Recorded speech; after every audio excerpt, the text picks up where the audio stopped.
Salut à toi Julien, Salut Christopher. salut à nos auditeurs, nos téléspectateurs, bienvenue dans ce nouvel épisode de Sécession, donc le deuxième. J'imagine que tu as beaucoup de choses à nous raconter. Alors déjà on va commencer par ta tenue vestimentaire, puisque tu as sorti le costard cravate là, je vois. Et je sors d'un rendez-vous. Mais c'est pour tous les haters d'internet qui, dès qu'ils voient une cravate et un costume, disent bourgeois, bourgeois. Donc ça me fait rire quand je vais voir ça en commentaire. Bourgeois. La cravate c'est la verticalité, donc c'est le respect de l'autorité, des valeurs. Mais c'est vrai qu'on peut avoir un certain. Moi j'aime pas trop porter la cravate parce que je suis un connard de moderne et que je préfère avoir des tenues tranquilles. Mais je me demande si dans le cadre d'un combat anti-moderne, il faudrait pas se réapproprier certains codes, y compris des codes vestimentaires, quand on voit les France des années 60 qu'on aime tant, les Delon, les Gabins, puis les étudiants, à l'époque n'importe qui, n'importe quel homme portait le costume cravate pour aller travailler, pour sortir, aller voir une fille au resto, n'importe où. Et les pauvres d'ailleurs, comme les riches, c'était pas une tenue bourgeoise, c'était une tenue d'homme simplement. Et le fait d'avoir les épaulettes, d'avoir la cravate, effectivement cette verticalité et ce genre de choses, ben, je ne sais pas si je suis prêt à la porter tous les jours, c'est sûr, mais je crois que on peut s'interroger, ça peut paraître futile, mais on peut s'interroger également sur nous qui nous considérons comme anti-modernes et qui voulons lutter contre cette société. Est-ce que du coup, il n'y a pas à développer un contre-cool, comme dirait un ami à moi, tout un concept du contre-cool, c'est-à-dire que le côté cool des animateurs de Canal+, en Stan Smith, basket, on est débraillé, on est un peu cool comme ça, est-ce qu'il n'y aurait pas, et y compris dans ce domaine-là, esthétique, des choses à faire et à réfléchir, et donc pourquoi pas reprendre certains codes de l'époque, en les adaptant bien sûr à la modernité. Tu vois, tu me poses cette question, je m'y attendais pas, mais on peut discuter de ça également. On va parler également de tes voyages, tu voyages beaucoup en ce moment, tu as été en Pologne, tu as été à Marseille, tu as été en Corse. Qu'est-ce que tu peux nous dire sur ce que tu as vu, ton retour d'expérience par rapport à ça? La Pologne, j'en parlerai, je pense, au mois prochain, parce qu'il y a des projets qui se mettent en place là-bas et qui pourront intéresser, je pense, nos auditeurs. Je suis en train de mettre en place quelque chose avec un ami sur place à Varsovie qui pourra intéresser vraiment tout notre milieu. Donc bon, pour le moment, je laisse ça en suspens. Mais oui, j'avais envie d'évoquer un petit peu Marseille et puis la Corse, parce que la Corse, on le sait, a fait polémique cet été avec l'affaire de Cisco. Et puis Marseille m'a impressionné parce que je connaissais déjà bien Marseille, mais là j'ai dû y passer pour le travail 15 jours. Et ça m'a amené à des réflexions, notamment sur l'assimilation. Parce que ce que j'ai remarqué à Marseille, c'est que les personnes d'origine immigrée, j'en ai croisé beaucoup, j'ai discuté même avec beaucoup d'entre eux, sont assimilés marseillais. Alors c'est assez drôle de voir des personnes d'origine africaine, d'origine maghrébine, et qui se sentent avant tout marseillais. Et donc, dans une réflexion générale sur l'assimilation, on peut se demander pourquoi et comment a fait Marseille pour assimiler tous ces gens à sa ville, non pas au pays en manière générale, mais à la ville. Ils se sentent vraiment marseillais, c'est des marseillais avant tout, ils en ont les codes, l'accent et la fierté. Alors j'ai beaucoup réfléchi du coup sur la question, et je me demande si en fait cette assimilation réussie à Marseille ne s'est pas faite parce que les générations de Français de souche, qui n'étaient pas de souche justement, et c'est là où je vais en venir, qui ont accompagné cette assimilation, c'est-à-dire en fait les Français des années 70-80 qui étaient à Marseille, et qui donc ont reçu ces personnes d'origine africaine et maghrébine, et qui les ont intégrées à leur communauté. Je me demande si cette assimilation ne s'est pas faite aussi bien, quand je dis bien c'est entre guillemets, parce qu'il y a évidemment des gros problèmes à Marseille, surtout aujourd'hui de plus en plus, parce que ces générations-là, des années 70, sont en train de disparaître, et j'en parlerai après. Je me demande si cette assimilation ne s'est pas faite grâce à ces gens-là, parce que le substrat de ces populations, c'était des Italiens et des Corses. Donc en fait, le Marseillais, le Français de souche des années 70-80 à Marseille, c'était essentiellement de l'italien, de personnes d'origine italienne, des Corses, ainsi que des pieds noirs qui étaient revenus d'Algérie. Et en fait, je crois que ces Français-là avaient une conscience virile, naturelle, latine, machiste, comme on pourrait dire. Et en conséquence, les personnes d'origine africaine et maghrébine qui sont arrivées sur cette terre marseillaise, dans ce Var-là, et ben du coup, ils ont côtoyé, ils ont frayé avec des Français, des Marseillais, qui étaient des personnes viriles, qui avaient des codes traditionnels, des codes virils, sans parler nécessairement de la mafia, j'en parlerai après au niveau corse, mais ils ont voulu s'identifier à eux parce qu'ils avaient affaire à des hommes.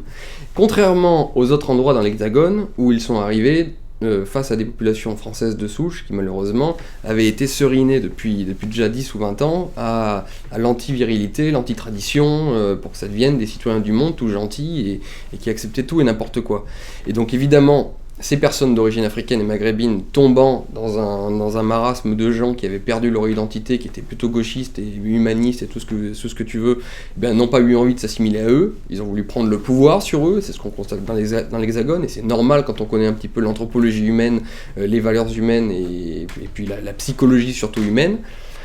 Tandis qu'à Marseille, en fait, ils sont tombés sur des populations qui conservaient ces codes virils, ces codes latins en gros, ces codes du Sud, viril, traditionnel. Et donc, du coup, l'assimilation s'est faite. Et c'est comme ça que j'explique cette assimilation marseillaise, y compris de personnes d'origine maghrébine et africaine.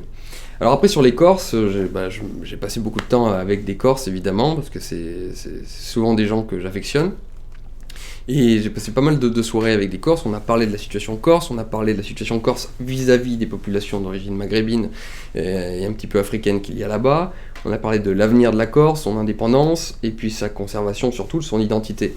Alors bien entendu, je me fais bien moins de soucis pour l'identité corse et la survie, la persistance de l'identité corse que de l'identité française hexagonale d'une manière générale, parce que les Corses sont une communauté, ils ont leur île, et ils tiennent vraiment à ce qu'ils sont. Ils y tiennent de plusieurs façons, ils sont capables déjà de se défendre, parce que eux n'ont pas abdiqué toute question virile, c'est-à-dire que si vous embêtez un Corse, en général il y a toute la mythologie autour du Corse. Et j'ai pu le constater d'ailleurs, sur une plage à Marseille avec des Corses, j'ai vu des personnes des jeunes d'origine maghrébine, venir un petit peu foutre le bordel, il a fallu que le Corse débarque, un vieux pourtant, débarque et aille les voir et leur dise « Oh, tu fais pas le con sur ma plage », et les types se sont barrés, parce qu'ils savaient qu'en face ils avaient des Corses. Et évidemment que ça participe finalement au vivre ensemble, ça, paradoxalement. C'est que cette force-là et cette virilité-là participent beaucoup plus du vivre ensemble que les conneries gauchistes, on est tous ensemble, tous frères, on va faire des dessins en arc-en-ciel sur nos cahiers et on s'aimera tous. Donc, les Corses conservent cette virilité, conservent aussi un sens de leur peuple qui est intéressant, et ça on l'évoquera peut-être tout à l'heure, mais moi, les Corses m'ont clairement dit, pour être Corse, il faut avoir du sang corse, c'est tout. C'est-à-dire que eux, l'identité corse se transmet par le sang. Et ce qui est marrant, alors, j'évoque ça peut-être un petit peu vite par rapport aux questions qui vont suivre, mais ce qui est marrant, c'est de voir la réaction des gens autour. C'est-à-dire, même y compris des Parisiens gauchistes, quand ils entendent un Corse dire pour être Corse, il faut avoir du sang corse, ils rigolent et trouvent ça normal. Donc ce qu'on tolère, et ça on en parlera après, ce qu'on tolère pour beaucoup de communautés, pour d'ailleurs à peu près toutes les communautés, sinon celles des Français de souche de base hexagonaux, on le tolère pas pour les autres, mais les Corses, ça fait rire même, on aime bien. Donc voilà, grand soutien aux Corses, évidemment. Après, dans le cadre de la France, ou pas, ça dépendra de la France. Est-ce que la France sera capable de leur préserver, leur prospérité et surtout leur identité, ce qui compte pour eux, et ils ont raison. Si la France continue à avoir les gouvernements qu'elle a depuis quelques années, et donc de ne plus penser à cela, il ne faudra pas s'étonner que les Corses prennent de plus en plus leur indépendance, sinon institutionnelle, au moins psychologique. Et donc là, en ce moment, les Corses poussent à cette indépendance, on le voit avec Talamoni et tout ça, mais c'est normal. C'est normal, parce que la France ne fait plus son travail. Donc partout où la France sera mauvaise, la nature ayant horreur du vide, on se fera remplacer. En tout et pour tout. Donc en Corse par les Corses, et puis ailleurs par d'autres personnes. Donc voilà, alors je voulais revenir aussi sur la situation de Marseille. J'ai parlé avec plein de Français complètement incultes sur le sujet, notamment sur les mafias. Parce que le Français de base, il fait un amalgame entre l'insécurité qu'il peut y avoir à Marseille, maintenant les insécurités de l'ordre quotidien, des agressions, des viols, même s'il n'y en a pas tellement à Marseille des viols, mais enfin il y en a quand même, des agressions, des bagarres, des raquettes, et puis les mafias.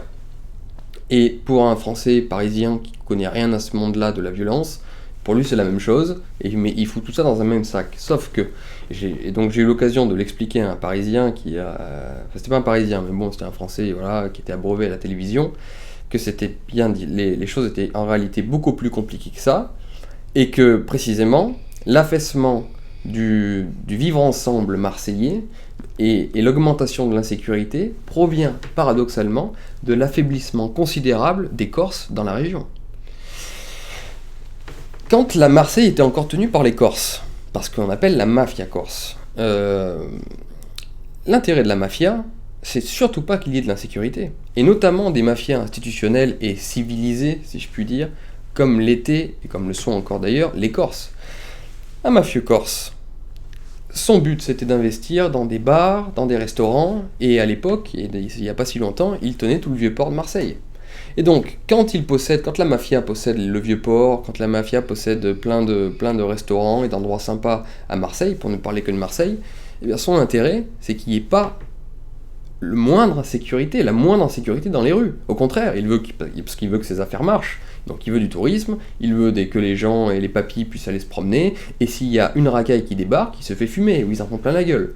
Et donc à l'époque, quand notamment la brise et tout ça tenait Marseille, il n'y a pas que la brise, mais enfin, avant, disons, le conflit Casanova-Mariani, quand la Corse tenait Marseille, il y avait beaucoup moins d'insécurité. Et en fait, c'est précisément l'affaiblissement des Corses par rapport à la démographie. J'ai parlé avec des gens qui sont très dans ces milieux-là.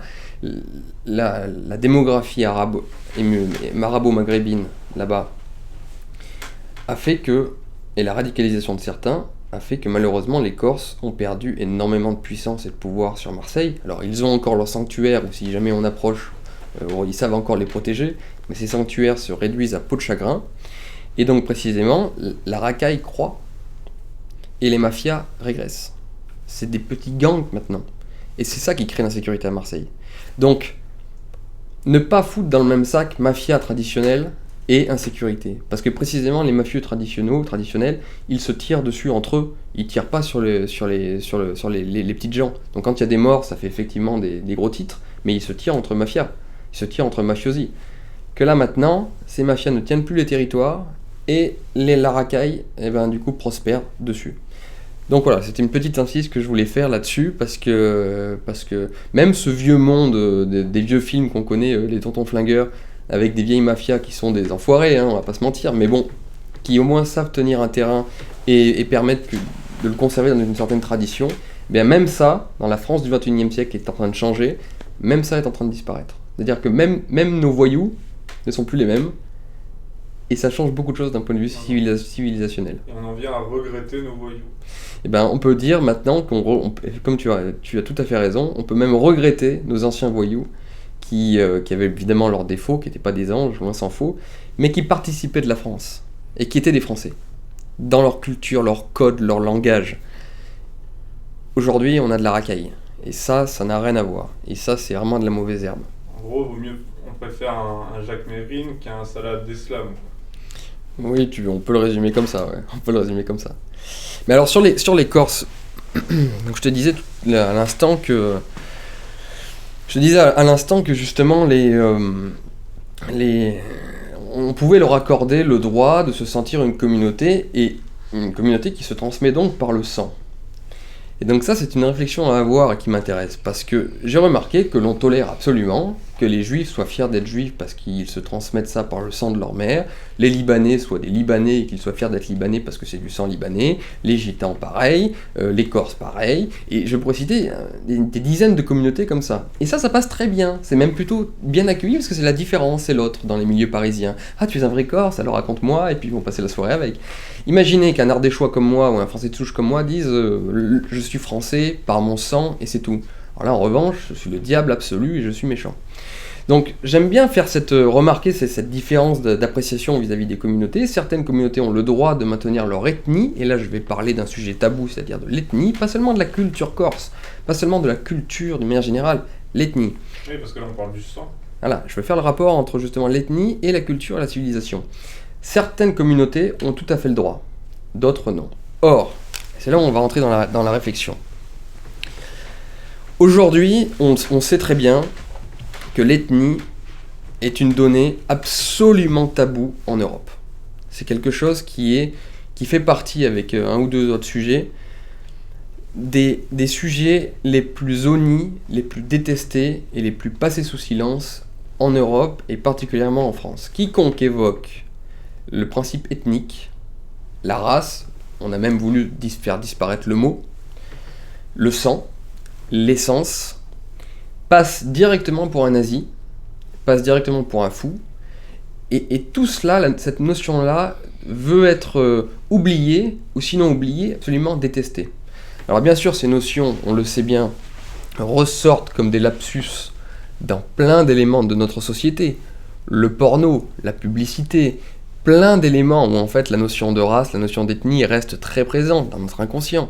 Mais au niveau conscient, au niveau du discours, c'est des sujets qu'il ne faut absolument pas aborder. Donc je vais faire exprès de les aborder.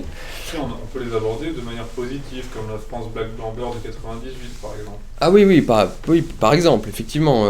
Oui, voilà. Alors ça c'est la logique, c'est la logique gauchiste. Ça, effectivement, la race existe tant que qu'on dit que tout est positif, notamment toutes les races étrangères qui peuvent venir en France. Mais évidemment, si on commence à s'interroger là-dessus, c'est raciste, c'est nazi. Ça, c'est quelque chose qu'on connaît. Et moi, j'aime bien réfléchir, et je vais faire exprès d'évoquer une thèse intéressante, on parle de civilisation française, et on parle dans ce moment de la capacité de la France à pouvoir se survivre et à se développer. Et aujourd'hui, vu qu'on n'a plus le droit d'évoquer l'ethnique, on parle simplement d'une culture française qui pourrait s'hériter par l'école républicaine et par la transmission orale d'une certaine façon. Alors, il y a plusieurs thèses sur la fin des civilisations. On connaît la thèse de Gibbon, par exemple, sur pourquoi les civilisations meurent, parce qu'elles perdent leur moralité. La morale publique finit par disparaître à cause de la corruption, et donc les civilisations finissent par mourir. On connaît aussi des thèses plus économiques. Les crises économiques arrivent dans certaines civilisations, on l'a vu chez les Aztèques, on l'a vu chez les Romains, et donc les crises économiques engendrant un problème interne dans la civilisation, et celle-ci se met à décroître. Bon, moi, je n'ai jamais souscrit à aucune de ces deux thèses. Je pense que les civilisations, certaines ont pu se construire sur des bases complètement antimorales, et que ce n'est pas l'économie qui détermine ni la création ni la destruction d'une civilisation. Certaines civilisations sont mortes complètement riches, et beaucoup de civilisations sont nées complètement pauvres. Donc je ne crois pas trop à cela. Alors, il y a une autre thèse, donc, que je ne partage pas, je préfère te le dire, parce que je ne tiens pas à aller en prison. Il y a une autre thèse, alors je l'évoque juste pour l'histoire des idées, hein, bien sûr, politiques, parce elle serait complètement détestée et honnie par toute la mentalité gauchiste actuelle. Il y a une autre thèse très intéressante, fin du 19e siècle, Le Bon, Guinou, tout ça, en parle, c'est de dire qu'en fait, une civilisation meurt quand le groupe ethnique, qui est à l'origine de cette civilisation, finit par se diluer et disparaître. Donc en fait, c'est pas une question de supériorité de race ou quoi que ce soit, parce que ça peut s'appliquer à n'importe quel peuple. Simplement, un peuple, un moment, un groupe ethnique, crée une civilisation, ce qu'on appelle une civilisation, une spécificité, une singularité parmi les peuples, se développe, grandit avec, et à la fin, ce même groupe qui a été à l'origine de cette civilisation, par les mélanges, par les morts à la guerre, parce que souvent c'est les gens qui donnent leur sang pour défendre cette civilisation, donc meurent beaucoup plus rapidement que les autres, quand ils font venir des esclaves, par exemple, on l'a vu, finissent par disparaître, et la civilisation de la fin, même si elle porte le même nom, on peut dire Rome, on peut dire Athènes, on peut dire toutes les civilisations du monde, même si elle porte le même nom, qu'elle a les mêmes institutions, le groupe ethnique qui était à l'origine n'est plus du tout le même sur celui de la fin. Et ça, on peut le constater dans absolument toutes les civilisations. Vous regardez la tête des statues romaines de la République stoïcienne du 4e siècle avant Jésus-Christ, vous regardez les statues des empereurs romains du 3e, 4e siècle, c'est plus du tout les mêmes gueules. Le groupe ethnique de l'Athénien sous Périclès n'est plus du tout celui de l'Athénien au 1er ou 2e siècle avant Jésus-Christ. Vous pouvez prendre ça pour toutes les civilisations. Donc, si jamais on accorde quelques crédits à cette thèse-là, donc en considérant qu'en fait la culture d'une civilisation se partage non pas seulement par l'oralité et la tradition culturelle, mais se partage également par l'ethnique, parce que qu'est-ce qu'il y a de mieux pour transmettre une civilisation que la transmettre à son enfant ?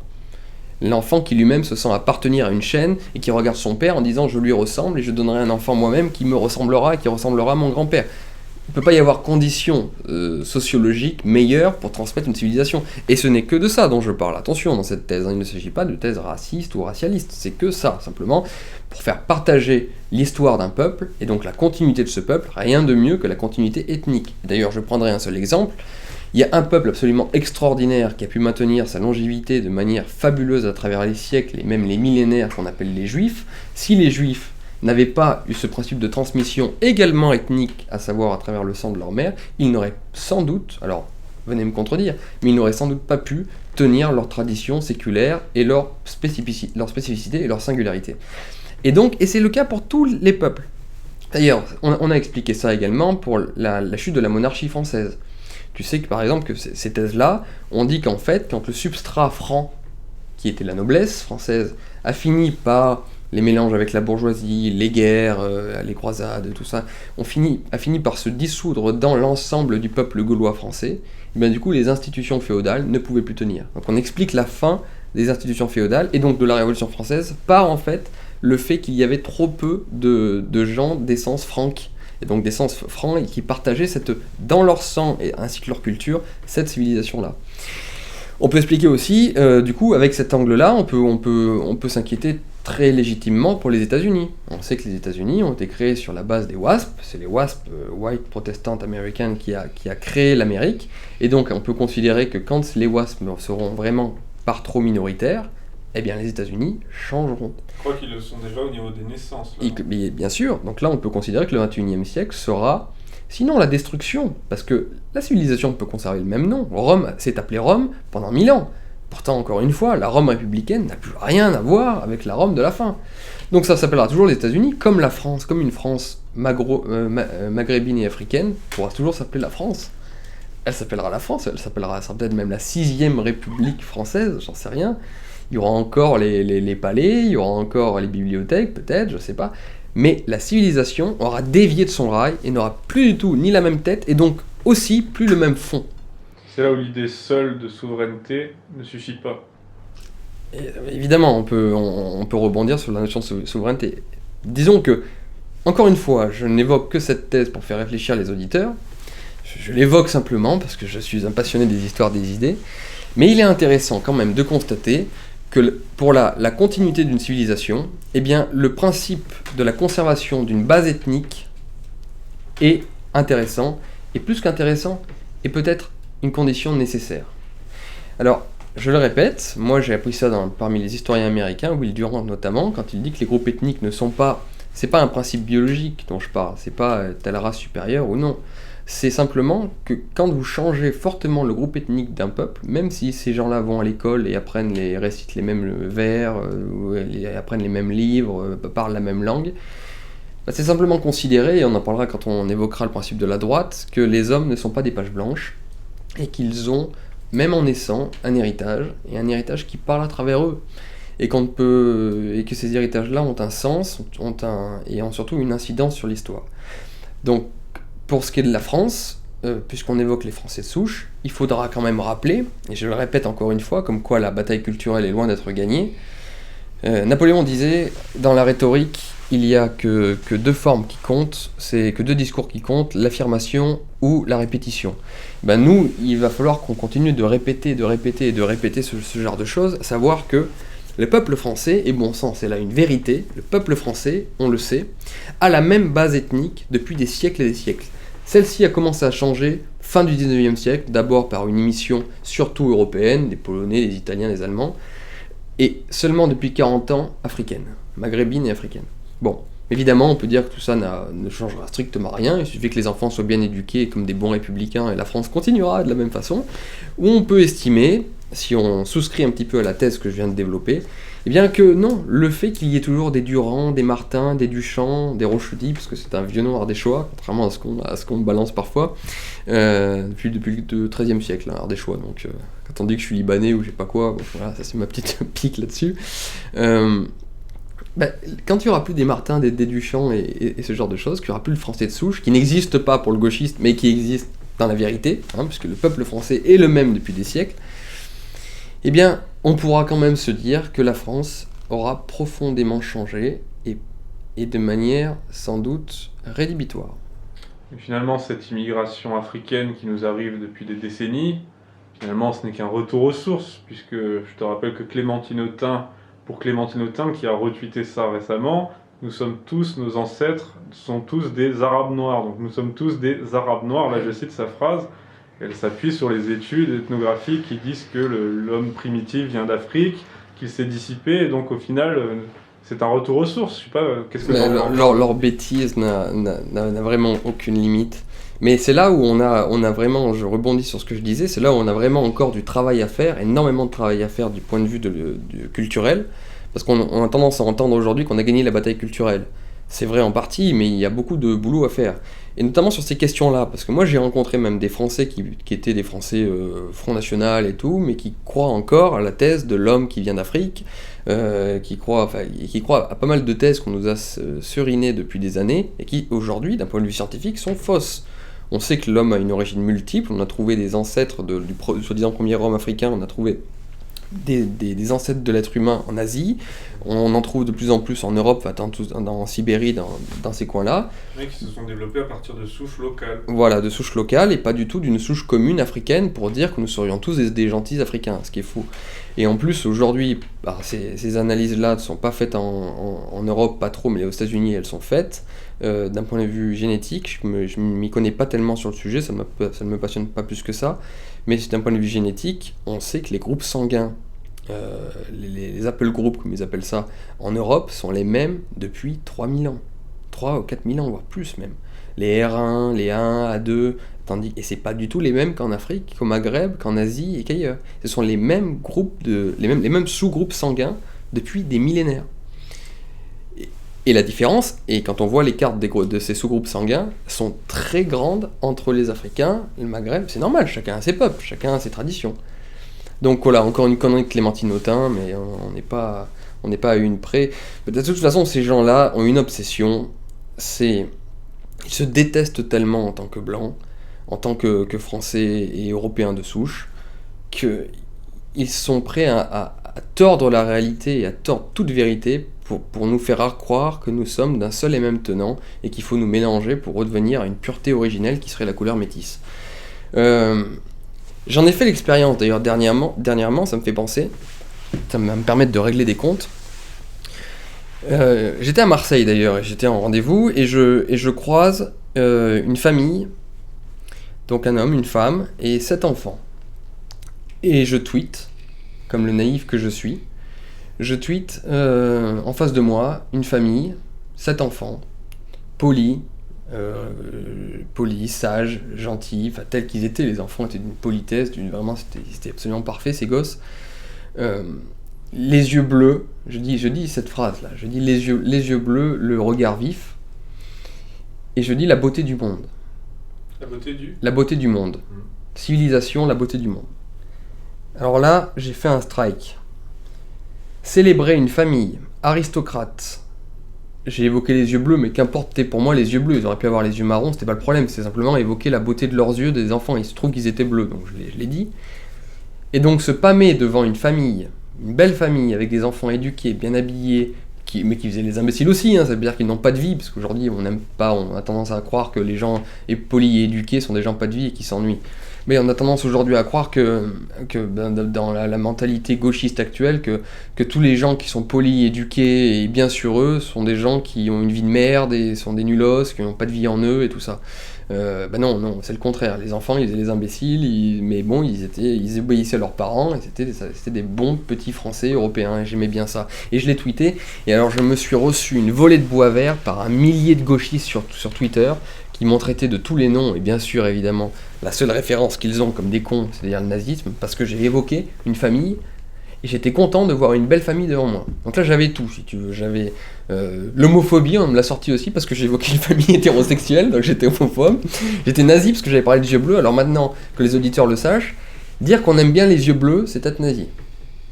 D'accord, ok. C'est une famille catho en plus, donc je vois pas le rapport avec le nazisme, qui était pas très catholique quand même. Mais bon, voilà.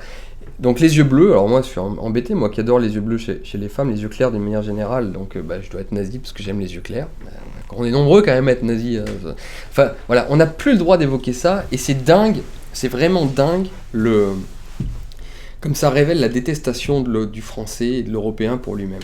Alors que si tu avais vu une famille africaine et que tu aurais vanté leur couleur de peau, mais évidemment, leur culture, leur manière de s'habiller, etc., on aurait dit que si j'avais fait un tweet, en face de moi, une famille africaine, habillée en couleur, avec des tenues jaunes, machin, bien en couleur, 7 enfants, plein de vie, faisant les imbéciles, riant, dansant, pourquoi pas, et que j'avais dit l'avenir, comme j'ai dit pour la famille européenne, alors là, évidemment, j'aurais été un mec super cool, là j'étais bien.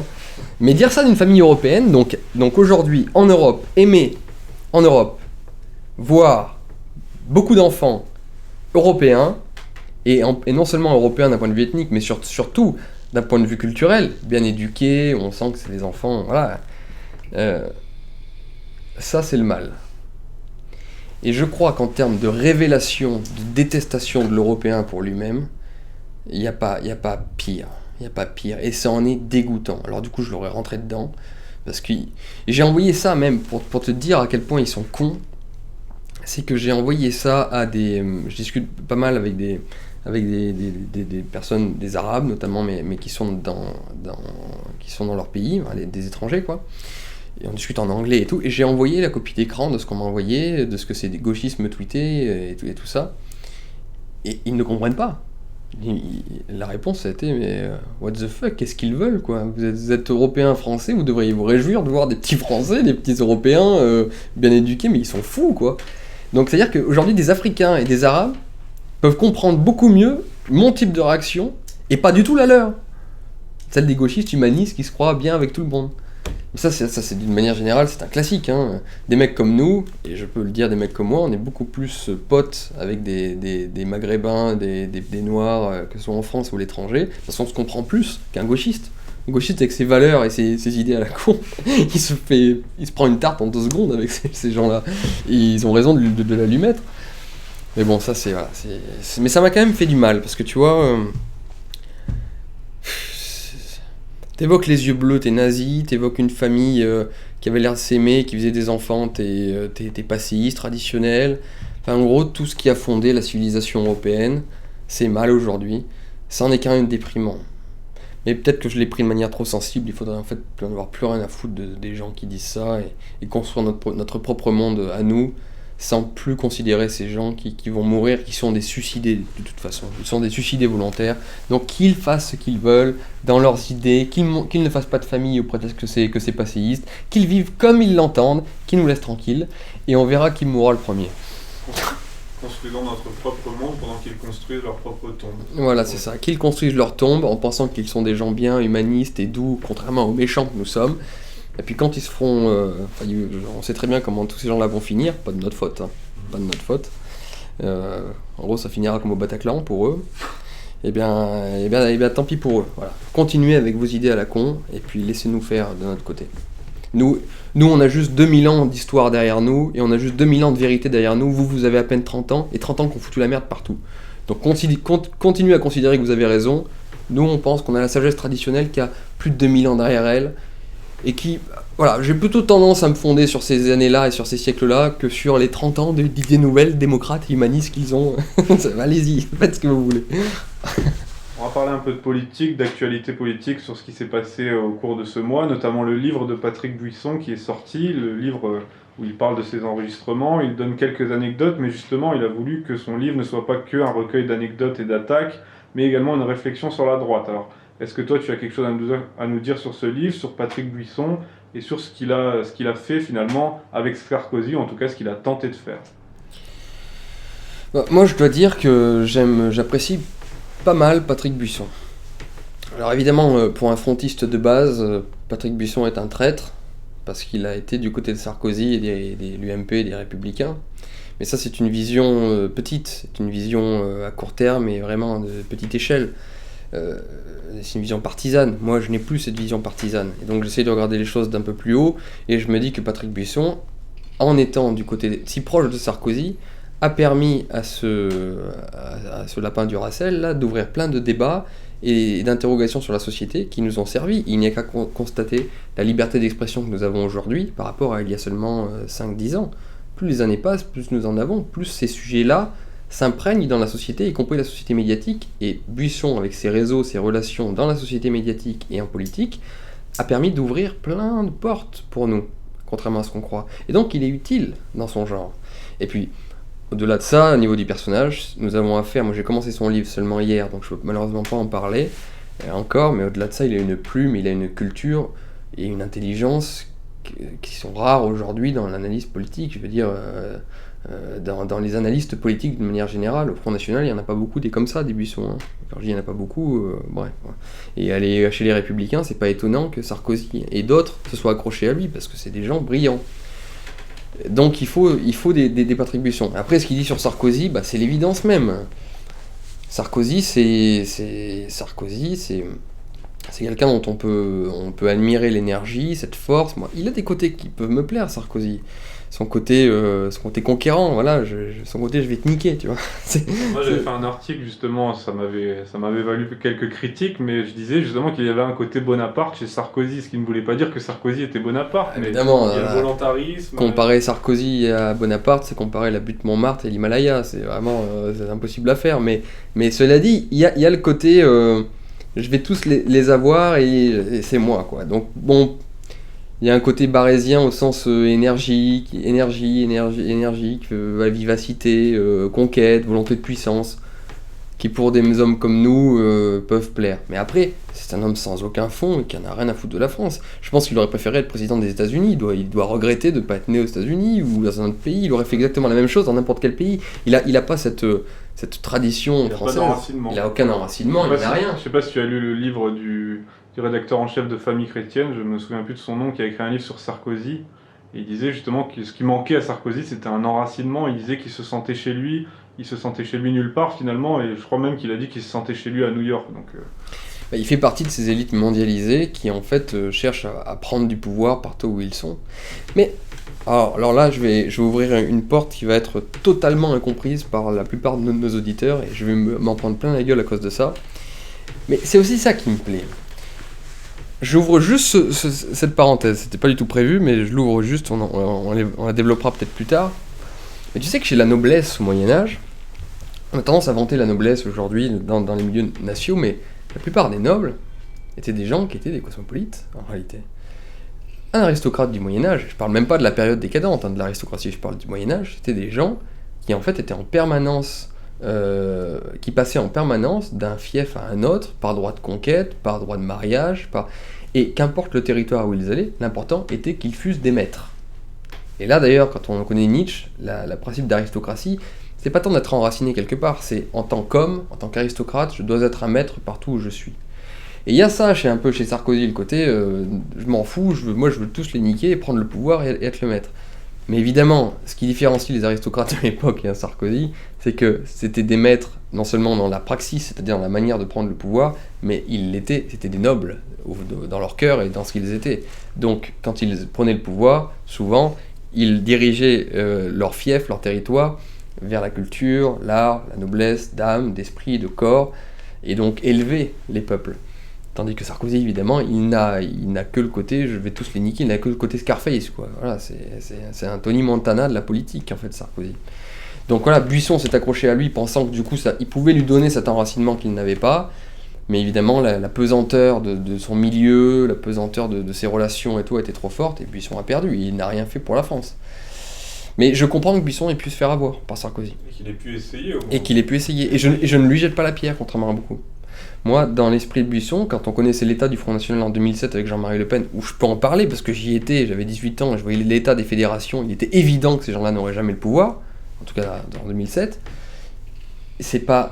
Donc 2005, puis que Jean-Marie Le Pen n'aurait jamais le pouvoir, c'est pas une absurdité que de s'être dit, tiens, voilà un candidat qui a des chances d'être président de la République, il m'écoute, j'ai son oreille, et bien allons essayer de le conseiller. Je ne lui jette absolument pas la pierre pour avoir fait ça. Donc non, Buisson, très intéressant, et puis j'invite à lire son livre. Moi, les premières pages, j'en suis à 70 pages, c'est 60 premières pages. Très très bien écrit, c'est un français. Nous avons affaire là à un français. Etche français, voilà un français. Et ça, c'est bien. Alors, ça va me permettre de faire un petit aparté donc, sur la politique, sur la campagne, sur l'évolution de la campagne. Alors du coup, Buisson, avec son livre et avec tout ce qui s'est passé la semaine dernière sur Nicolas Sarkozy, sont en train de me faire démentir là. Puisque j'en parlais avec pas mal de journalistes ces derniers temps, ma thèse était celle quand même du retour de Sarkozy, et qui allait tous les niquer encore, c'est-à-dire y compris le Front National. En plus, je me disais que si les Français ont été capables de lui pardonner en 2012, après 5 ans catastrophiques de présidence, ils ont été capables de voter pour lui à 48,5%, alors que c'était encore brûlant, ces trahisons et ces forfaitures. Je me dis, après 5 ans d'oubli, en refaisant ces mêmes mythos, là, ces mêmes effets de manche, ils ne pourraient que regagner le cœur des Français. Ou sinon leur cœur, au moins leur enthousiasme, un certain enthousiasme, surtout vis-à-vis d'Hollande et de Marine Le Pen. Mais là, je dois dire qu'avec toutes les affaires judiciaires qu'il s'est pris dans la tête, plus la charge de Buisson, je commence de plus en plus à croire qu'en fait Sarkozy ne pourra pas se relever, et donc il ne pourra pas gagner la primaire, et que c'est peut-être Juppé qui va y aller. Et donc du coup ça rabat toutes les cartes, parce que si Juppé y va, Marine sera au second tour. Il y a quand même de très fortes chances pour qu'on ait un second tour, Marine-Juppé. Et toi c'est ce que tu préférais finalement? Moi je ne dis plus ce que je préfère ou si pas on est dans préférer. une optique, je dis pas que c'est ton cas, mais si on est dans une optique de volonté de victoire de Marine Le Pen, en tout cas du camp national, tu avais dit qu'il était préférable d'avoir Juppé en face que Sarkozy. Ah oui, bah oui, bien sûr. Alors le problème c'est que il va y avoir un effet trompe-l'œil pour le Front National. C'est qu'en fait, c'est la seule chose que je regrette un peu, mais bon, ça à la limite, c'est pas grave, on s'en fout, de mes regrets, on s'en fout complètement, et légitimement. C'est qu'ils vont faire un gros score par défaut, parce que les autres sont nuls en face, et que Juppé va pas incarner cette droite forte qui aurait pu foutre en l'air le Front National, ou du moins mettre à mal le Front. Et en conséquence, le Front va faire un gros score. Ils vont attribuer tout ça à leur ligne politique extraordinaire anti-euro-souverainiste, alors que ça n'a rien à voir. Le succès du Front National ne dépend que de sa dédiabolisation, de la personnalité de Marine, qui est une personnalité qui, je pense, ne peut que plaire aux Français quand elle se fait connaître. Des émissions confessions intimes, ce genre de choses, là, Karine Le Marchand sont excellentes pour Marine Le Pen. Parce que voilà, ambition intime, parce que c'est une femme qui est courageuse, mère de famille. D'ailleurs, elle a eu l'admiration de Karine Le Marchand et ça n'a pas plu à Patrick. Voilà, mais si Marine arrive à se faire connaître personnellement, ça peut plaire aux Français, vraiment beaucoup. Elle a lancé son blog, justement, Carnet. Voilà, ça il faut qu'elle aille là-dedans. Il faut, bien sûr, donc tout ce qui est dédiabolisation, ça c'est une certitude, professionnalisation du discours. Et puis anti-immigré, identité française, voilà, ça c'est le carton plein. Après, le boulet, c'est souverainisme, anti-Europe, on sort de l'Europe en 2 mois, on refait le monde en 3, ça évidemment, c'est un immense boulet. Mais bon, ils vont penser, du coup, en faisant un gros score, que c'est grâce à ça, donc on n'en sortira pas, ils referont ça pour 2022. Est-ce que tu penses, c'est une question comme ça, est-ce que tu penses que Buisson pourrait se rapprocher de Marine Le Pen si elle venait être au second tour face à Juppé, par exemple? Ben malheureusement non, parce que c'est la connerie de la droite française, la droite la plus bête du monde. C'est ce que je te disais la dernière fois au précédent entretien, c'est que on a affaire à 2 peuples, enfin à un seul peuple, peuple de droite, pour l'appeler comme ça, même si c'est plus compliqué évidemment, ceux qui n'aiment pas ces notions de droite-gauche. C'est-à-dire un peuple qui est le peuple, le dernier peuple français en fait, le dernier peuple français.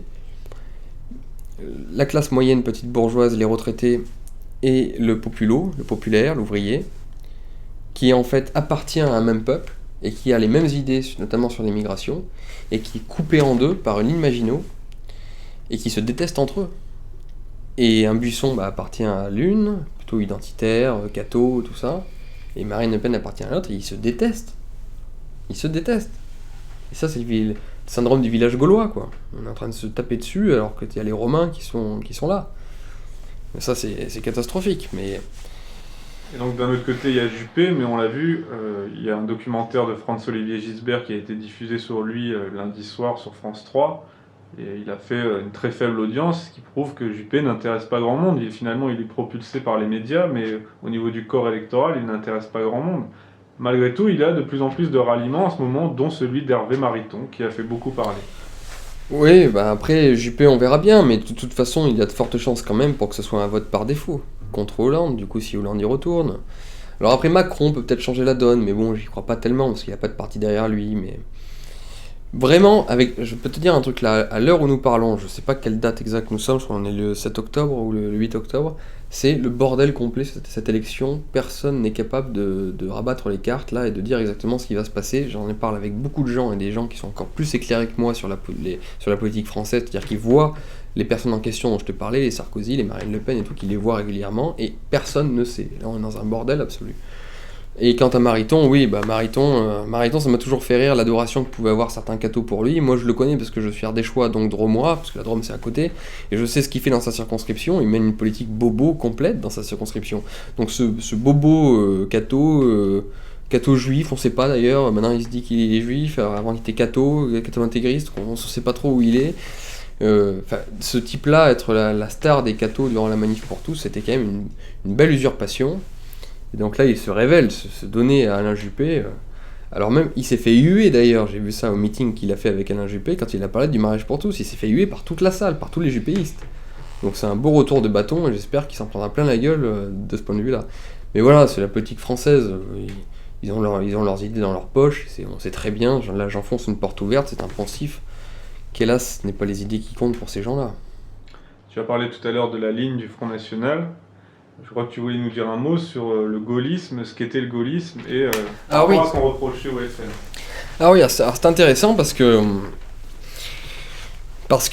alors c'est toujours pareil, quand j'évoque ces questions de souverainisme, et que je dis qu'il ne faut pas faire, d'un point de vue purement stratégique et verbal, les affaires de l'euro, de l'Union Européenne, des affaires principales dans le discours. Dans le discours, pas dans le fond, dans le discours.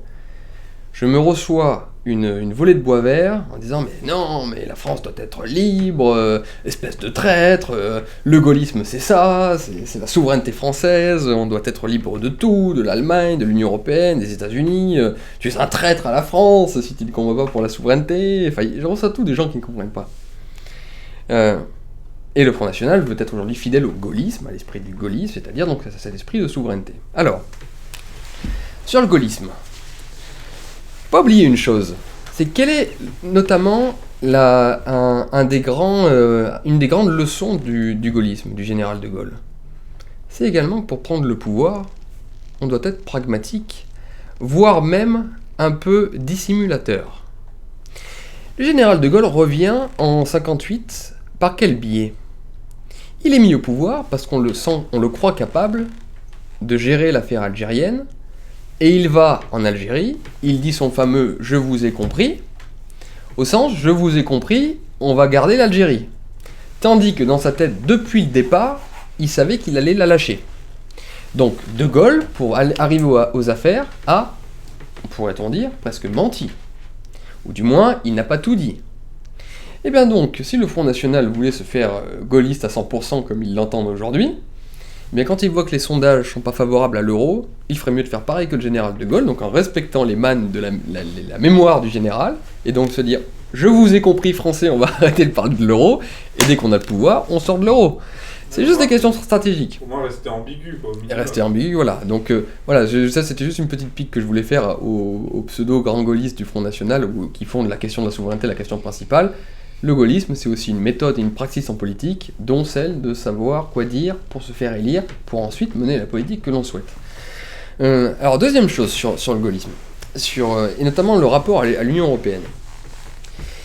L'Union Européenne, bon sang, il y a possibilité de la gruger, de l'avoir, de se faire respecter dans l'Union Européenne, et donc d'être souverain totalement, sans avoir à clamer partout et à tue-tête qu'on va casser l'Union Européenne en 2-3 mouvements en un mois. Ce qui fait peur, encore une fois, malheureusement, à la base sociologique électorale française, c'est-à-dire un âge médian de 55 ans, donc essentiellement des personnes âgées. Donc pour avoir ces personnes âgées, on sait qu'il faut la jouer mezzo forte sur cette question, et on peut développer tout un discours sur l'Union Européenne, qui est différent, qui est de se faire respecter seulement dans l'Union Européenne. Et là, je vais partir du général de Gaulle, justement. Comment a-t-il fait le général de Gaulle avec la communauté européenne ?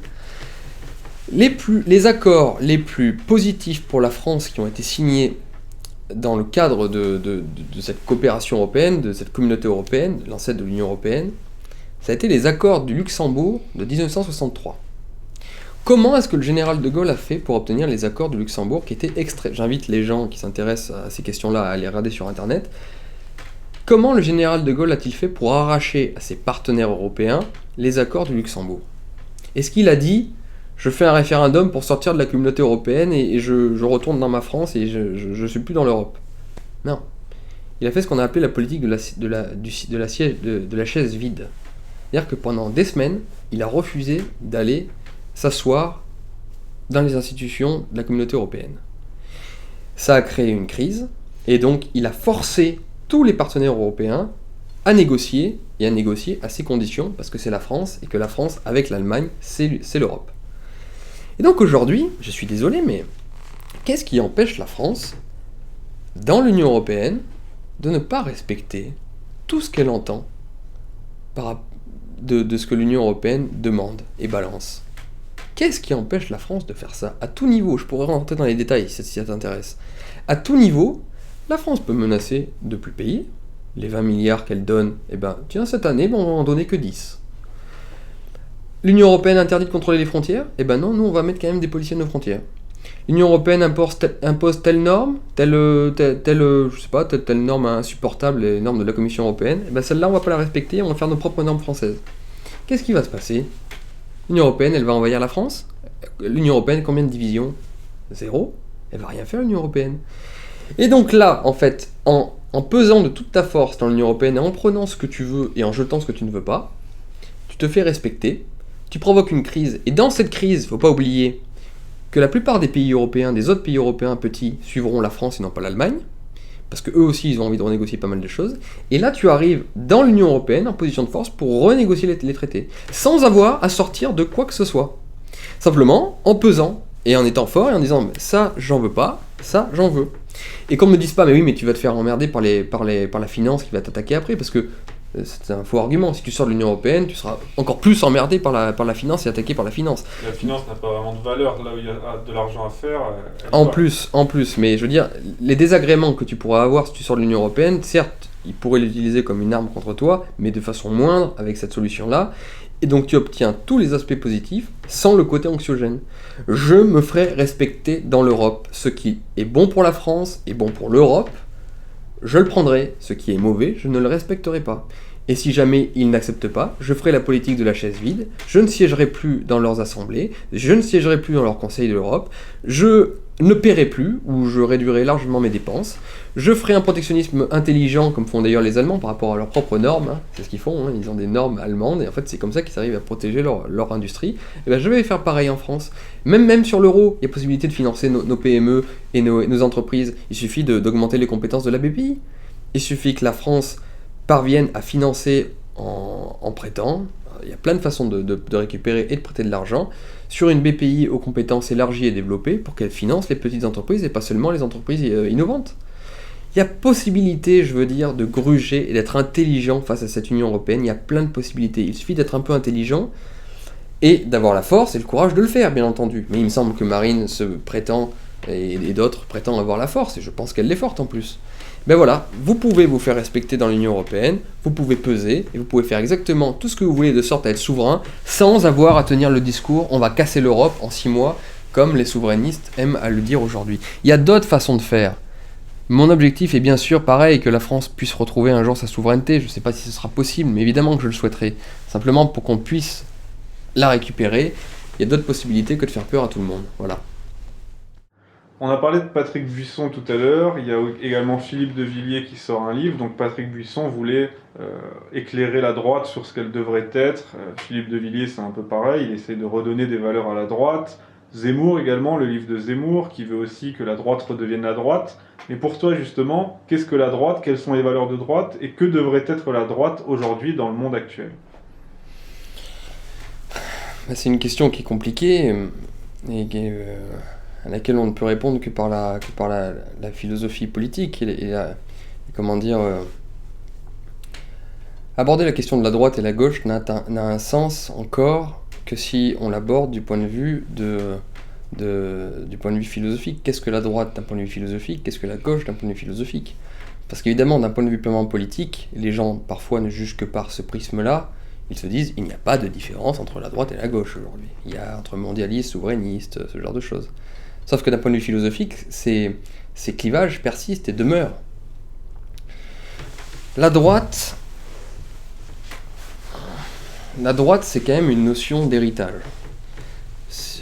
Là, j'enfonce une porte ouverte. C'est de considérer. Quand tu lis, par exemple, les auteurs de gauche, je vais commencer par là. Quand tu lis notamment un livre qui est pour moi fondamental dans la pensée philosophique de gauche, qui est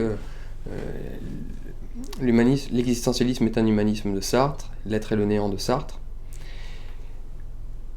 Toute la thèse de Sartre, qui est passionnante, mais contre laquelle je suis en tout et pour tout absolument contre. Et c'est là où je me sens homme de droite. Toute la thèse de Sartre est de considérer que l'existence, il n'y a que l'existence, il n'y a pas d'essence. Toute la thèse de Sartre est de considérer que tout individu, tout être humain qui naît est une page blanche, sur laquelle tu peux inscrire tout ce que tu veux. En conséquence, tu peux donc transformer la société, pour transformer les êtres humains, puisque tu écriras sur les enfants, et donc ça va donner naissance à plein de sociétés totalitaires de gauche, et le gender aussi n'en est qu'un avatar. C'est en réécrivant le logiciel culturel des individus, tu pourras vraiment les changer, parce que tous les individus naissent comme page blanche. Marx aussi, dans une réponse qu'il fait à Proudhon, dans Misère de la philosophie, il dit « Proudhon oublie que toute l'histoire n'est qu'un continuel changement de la nature humaine. » Ce en quoi d'ailleurs il révèle une contradiction immense dans le marxisme, puisque précisément le marxisme dit que toute l'histoire de l'humanité se révèle avec des schémas qui se réitèrent en permanence, la lutte des classes. Donc Marx dit dans un même temps que l'homme change en permanence, mais d'un autre côté il dit que même si l'homme change en permanence, il réitère toujours les mêmes schémas. Donc ça c'est une contradiction philosophique immense chez Marx. Mais bref, la pensée de gauche, voilà, c'est de considérer que c'est la société qui est mal, c'est la domination qui est mal, que l'homme est bon dans le fond et qu'il suffit en fait d'écrire des belles lettres sur sa page blanche naturelle. Et donc les hommes sont interchangeables, donc on peut déconstruire plein de choses, justement, tout l'héritage mauvais qu'il aura reçu, on peut le déconstruire pour réécrire une nouvelle histoire humaine. Et toute la pensée de gauche est basée là-dessus. Donc, en antithèse, on peut découvrir ce qu'est la pensée de droite. La pensée philosophique de droite, c'est tout l'inverse, c'est de considérer que l'individu, quand il naît, croule sous le poids des âges. Et que nous ne sommes pas des pages blanches, nous avons un héritage. Et pas qu'un héritage culturel que l'on va apprendre par nos parents, également peut-être aussi un héritage qui vient d'une naissance. Aujourd'hui, notamment par exemple dans la médecine, on se rend compte qu'on est capable d'avoir des maladies, mais des maladies psychosomatiques, c'est-à-dire des maladies pas des maladies génétiques, des maladies par exemple, je sais pas moi, un mal de bras, un tic, ce genre de choses, que nos arrière-grands-parents pouvaient avoir. Je connais des gens qui s'intéressent à la généalogie et qui constatent que, par exemple, au XIXe siècle, l'un de leurs aïeux avait un tic de langage, quelque chose que eux-mêmes ont aujourd'hui. Et donc cette généalogie-là, si elle est possible de se transmettre par des maladies, évidemment, par des tics, par des réactions, on peut considérer que cette généalogie transmet également plein de réflexes, plein de déterminisme. Et donc je pense quand même que la pensée philosophique de droite, c'est quand même une pensée du déterminisme. Alors évidemment, trop de droite et enfermer l'individu dans tous ces déterminismes, ça peut être catastrophique, ça peut être déshumanisant. Mais une pensée de droite intelligente qui arrive à quand même intégrer dans sa façon de voir la société et les hommes un certain nombre de déterminismes qui sont irréductibles et rédhibitoires, ça explique beaucoup de choses dans les civilisations. Et ça ne fait pas des hommes, contrairement à ce qu'on dit aujourd'hui, des êtres interchangeables, que ce soit d'un point de vue de l'immigration, d'un point de vue du sexe, d'un point de vue de la culture, de tout ce que tu veux. Un bébé qui naît, si je fais un enfant avec une ardéchoise, par exemple, dans la forme, c'est-à-dire son visage et tout, c'est la face immergée de l'iceberg. Mais il y a sans doute une face immergée, enfin la face émergée de l'iceberg, la face immergée de l'iceberg, de plein de choses qu'on ne maîtrise pas. Et c'est là une contradiction également de la gauche, c'est que la gauche a repris plutôt, parce que c'est pas la gauche, mais elle a repris le freudisme. Le freudisme, c'est l'inconscient, l'invention de l'inconscient. Or, et la gauche, ça, récupère l'inconscient à son intérêt. Or, qu'est-ce que l'inconscient, sinon la somme de tous les déterminismes ? Puisque justement, la page blanche de Sartre, c'est l'idée, et aussi une idée libérale. Le libéralisme vient de la gauche, j'en parlerai après. C'est que l'homme peut agir sur sa vie avec sa raison raisonnante, et qu'il est maître d'absolument tout dans sa vie. Tandis que la pensée de droite traditionnelle estime que non, on a une certaine part de liberté, mais celle-ci est en réalité énormément conditionnée par une somme incalculable de déterminismes que nous ne maîtrisons pas. Et ce déterminisme-là se révèle précisément dans l'inconscient. C'est-à-dire que les gauchistes font ce hiatus et ce paradoxe, et cette contradiction philosophique énorme de dire l'inconscient nous domine, mais nous n'avons pas de déterminisme. Or, l'inconscient, vu que ce n'est pas toi qui le gères au jour le jour, et que c'est lui qui en plus te fait réagir dans la vie, ce que tu vas dire, ce que tu vas faire, les choix que tu vas prendre. L'inconscient, c'est vraiment tous les déterminismes de ton éducation, de ton sang, de ta généalogie, selon que tu sois grand, petit, que tu aies une maladie ou pas, et peut-être d'autres choses également. Bref, la pensée de droite, c'est le déterminisme. Donc, partant de là, une fois qu'on est passé là-dessus, si le déterminisme est important, l'histoire est importante, les traditions sont importantes. C'est de considérer que donc que dans l'histoire et le passé, il y a de la sagesse. Et que c'est en vertu de cette sagesse-là, et de ces exemples-là, qu'on va pouvoir faire encore mieux. C'est Chesterton qui dit que toutes les choses grandes et belles et innovantes, Hannah Arendt en parle également, qui peuvent être faites dans le présent, sont toujours faites par des hommes qui ont eu un immense respect pour le passé et l'histoire, et qui ont souvent le regard tourné très souvent vers le passé. Si Napoléon a pu, parce qu'on est sur le bréviaire, on parle plus particulièrement de Napoléon, si Napoléon a pu être Bonaparte, si Bonaparte a pu être Napoléon, c'est parce qu'il a passé toute son enfance baigné dans la vie des hommes illustres de Plutarque, livre que j'ai lu, et qu'évidemment on ne trouve même plus en livre de poche aujourd'hui, qu'on est obligé d'acheter en Pléiade, pour te dire à quel point la civilisation a changé. C'était le livre de chevet de tous les hommes du XVIIIe siècle, ça avant, ils ont fait la révolution, et ils ont fait des choses immenses, parce qu'ils étaient élevés au biberon de la vie des hommes illustres. Et lorsqu'ils lisaient la vie des hommes illustres de Plutarque, ils se disaient, mais voilà, des hommes extraordinaires, je veux leur ressembler. Je veux m'inspirer d'eux. Et c'est avec ça qu'ils étaient encore meilleurs. César n'aurait pas pu être Jules César s'il ne s'était pas dit à 18 ans, Alexandre avait déjà la moitié du monde sous ses ordres, et moi je ne suis qu'un nul. Je ne sais plus la phrase exacte qu'il dit, mais il dit je suis qu'un nulos par rapport à Alexandre. Donc il se sentait méprisable par rapport au passé. Et c'est en vertu du mépris du présent qu'on peut avoir, et donc de la célébration du passé, qu'on peut réaliser dans le futur des meilleures choses. Donc ça, c'est la droite aussi. Voilà, le déterminisme, considérer qu'il y en a et que nous ne sommes pas du tout des pages blanches, qu'il faut au contraire essayer de cerner, de comprendre les déterminismes pour, d'ailleurs, savoir s'en libérer également, mais en les acceptant. On ne se libère de certains déterminismes qu'en les acceptant, qu'en se connaissant. C'est le connais-toi toi-même. Mais connais-toi toi-même pas au sens je suis libre, je fais ce que je veux et je choisis ma vie, tu vois, les conneries gauchistes. J'ai plein de déterminismes en moi, c'est en les analysant et en les comprenant que je vais être libre. Et je vais être libre, et je vais perpétuer la tradition de mes aïeux et de mes pères, et je vais l'améliorer. L'homme de gauche veut changer l'homme. L'homme de droite veut améliorer, veut s'améliorer. Il s'inscrit en rupture du passé, justement. Voilà. C'est pour ça qu'il veut déconstruire, il veut détruire. L'homme de droite cherche à s'améliorer. L'homme de gauche veut tout changer et tout foutre en l'air. Alors que non, l'homme de droite, il est dans cette continuité, dans ce développement personnel. Donc ça, voilà, d'un point de vue philosophique. Alors donc, évidemment, après, au niveau politique, il y a le poids de l'histoire. On va chercher notre sagesse dans l'histoire sur c'est le conservatisme. C'est ce que dit Disraeli, le conservatisme, c'est conserver ce qui est bien et choisir les nouveautés qu'avec parcimonie. Même à Montaigne, d'ailleurs, parce que là c'est le quart d'heure philosophique, même à Montaigne, que les gauchistes s'attribuent parce que, tenant de l'humanisme français de cette époque, à Montaigne, il faut lire les pages pleines de verve qu'il a contre ce qu'il appelle les nouvelletés. C'est les nouveautés de l'époque. Pour Montaigne, il est un conservateur pure souche. Il dit qu'il n'y a rien de pire que les nouvelletés et les gens qui s'emballent pour toutes les nouvelletés. Il appelle ça comme ça, les nouvelletés, dans ses essais.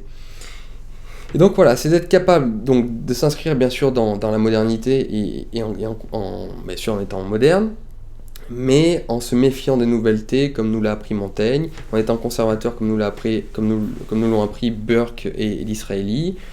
C'est en ayant foi dans le passé et en considérant que, n'ayant pas la prétention du présent, c'est-à-dire nous sommes meilleurs comme les gauchistes croient.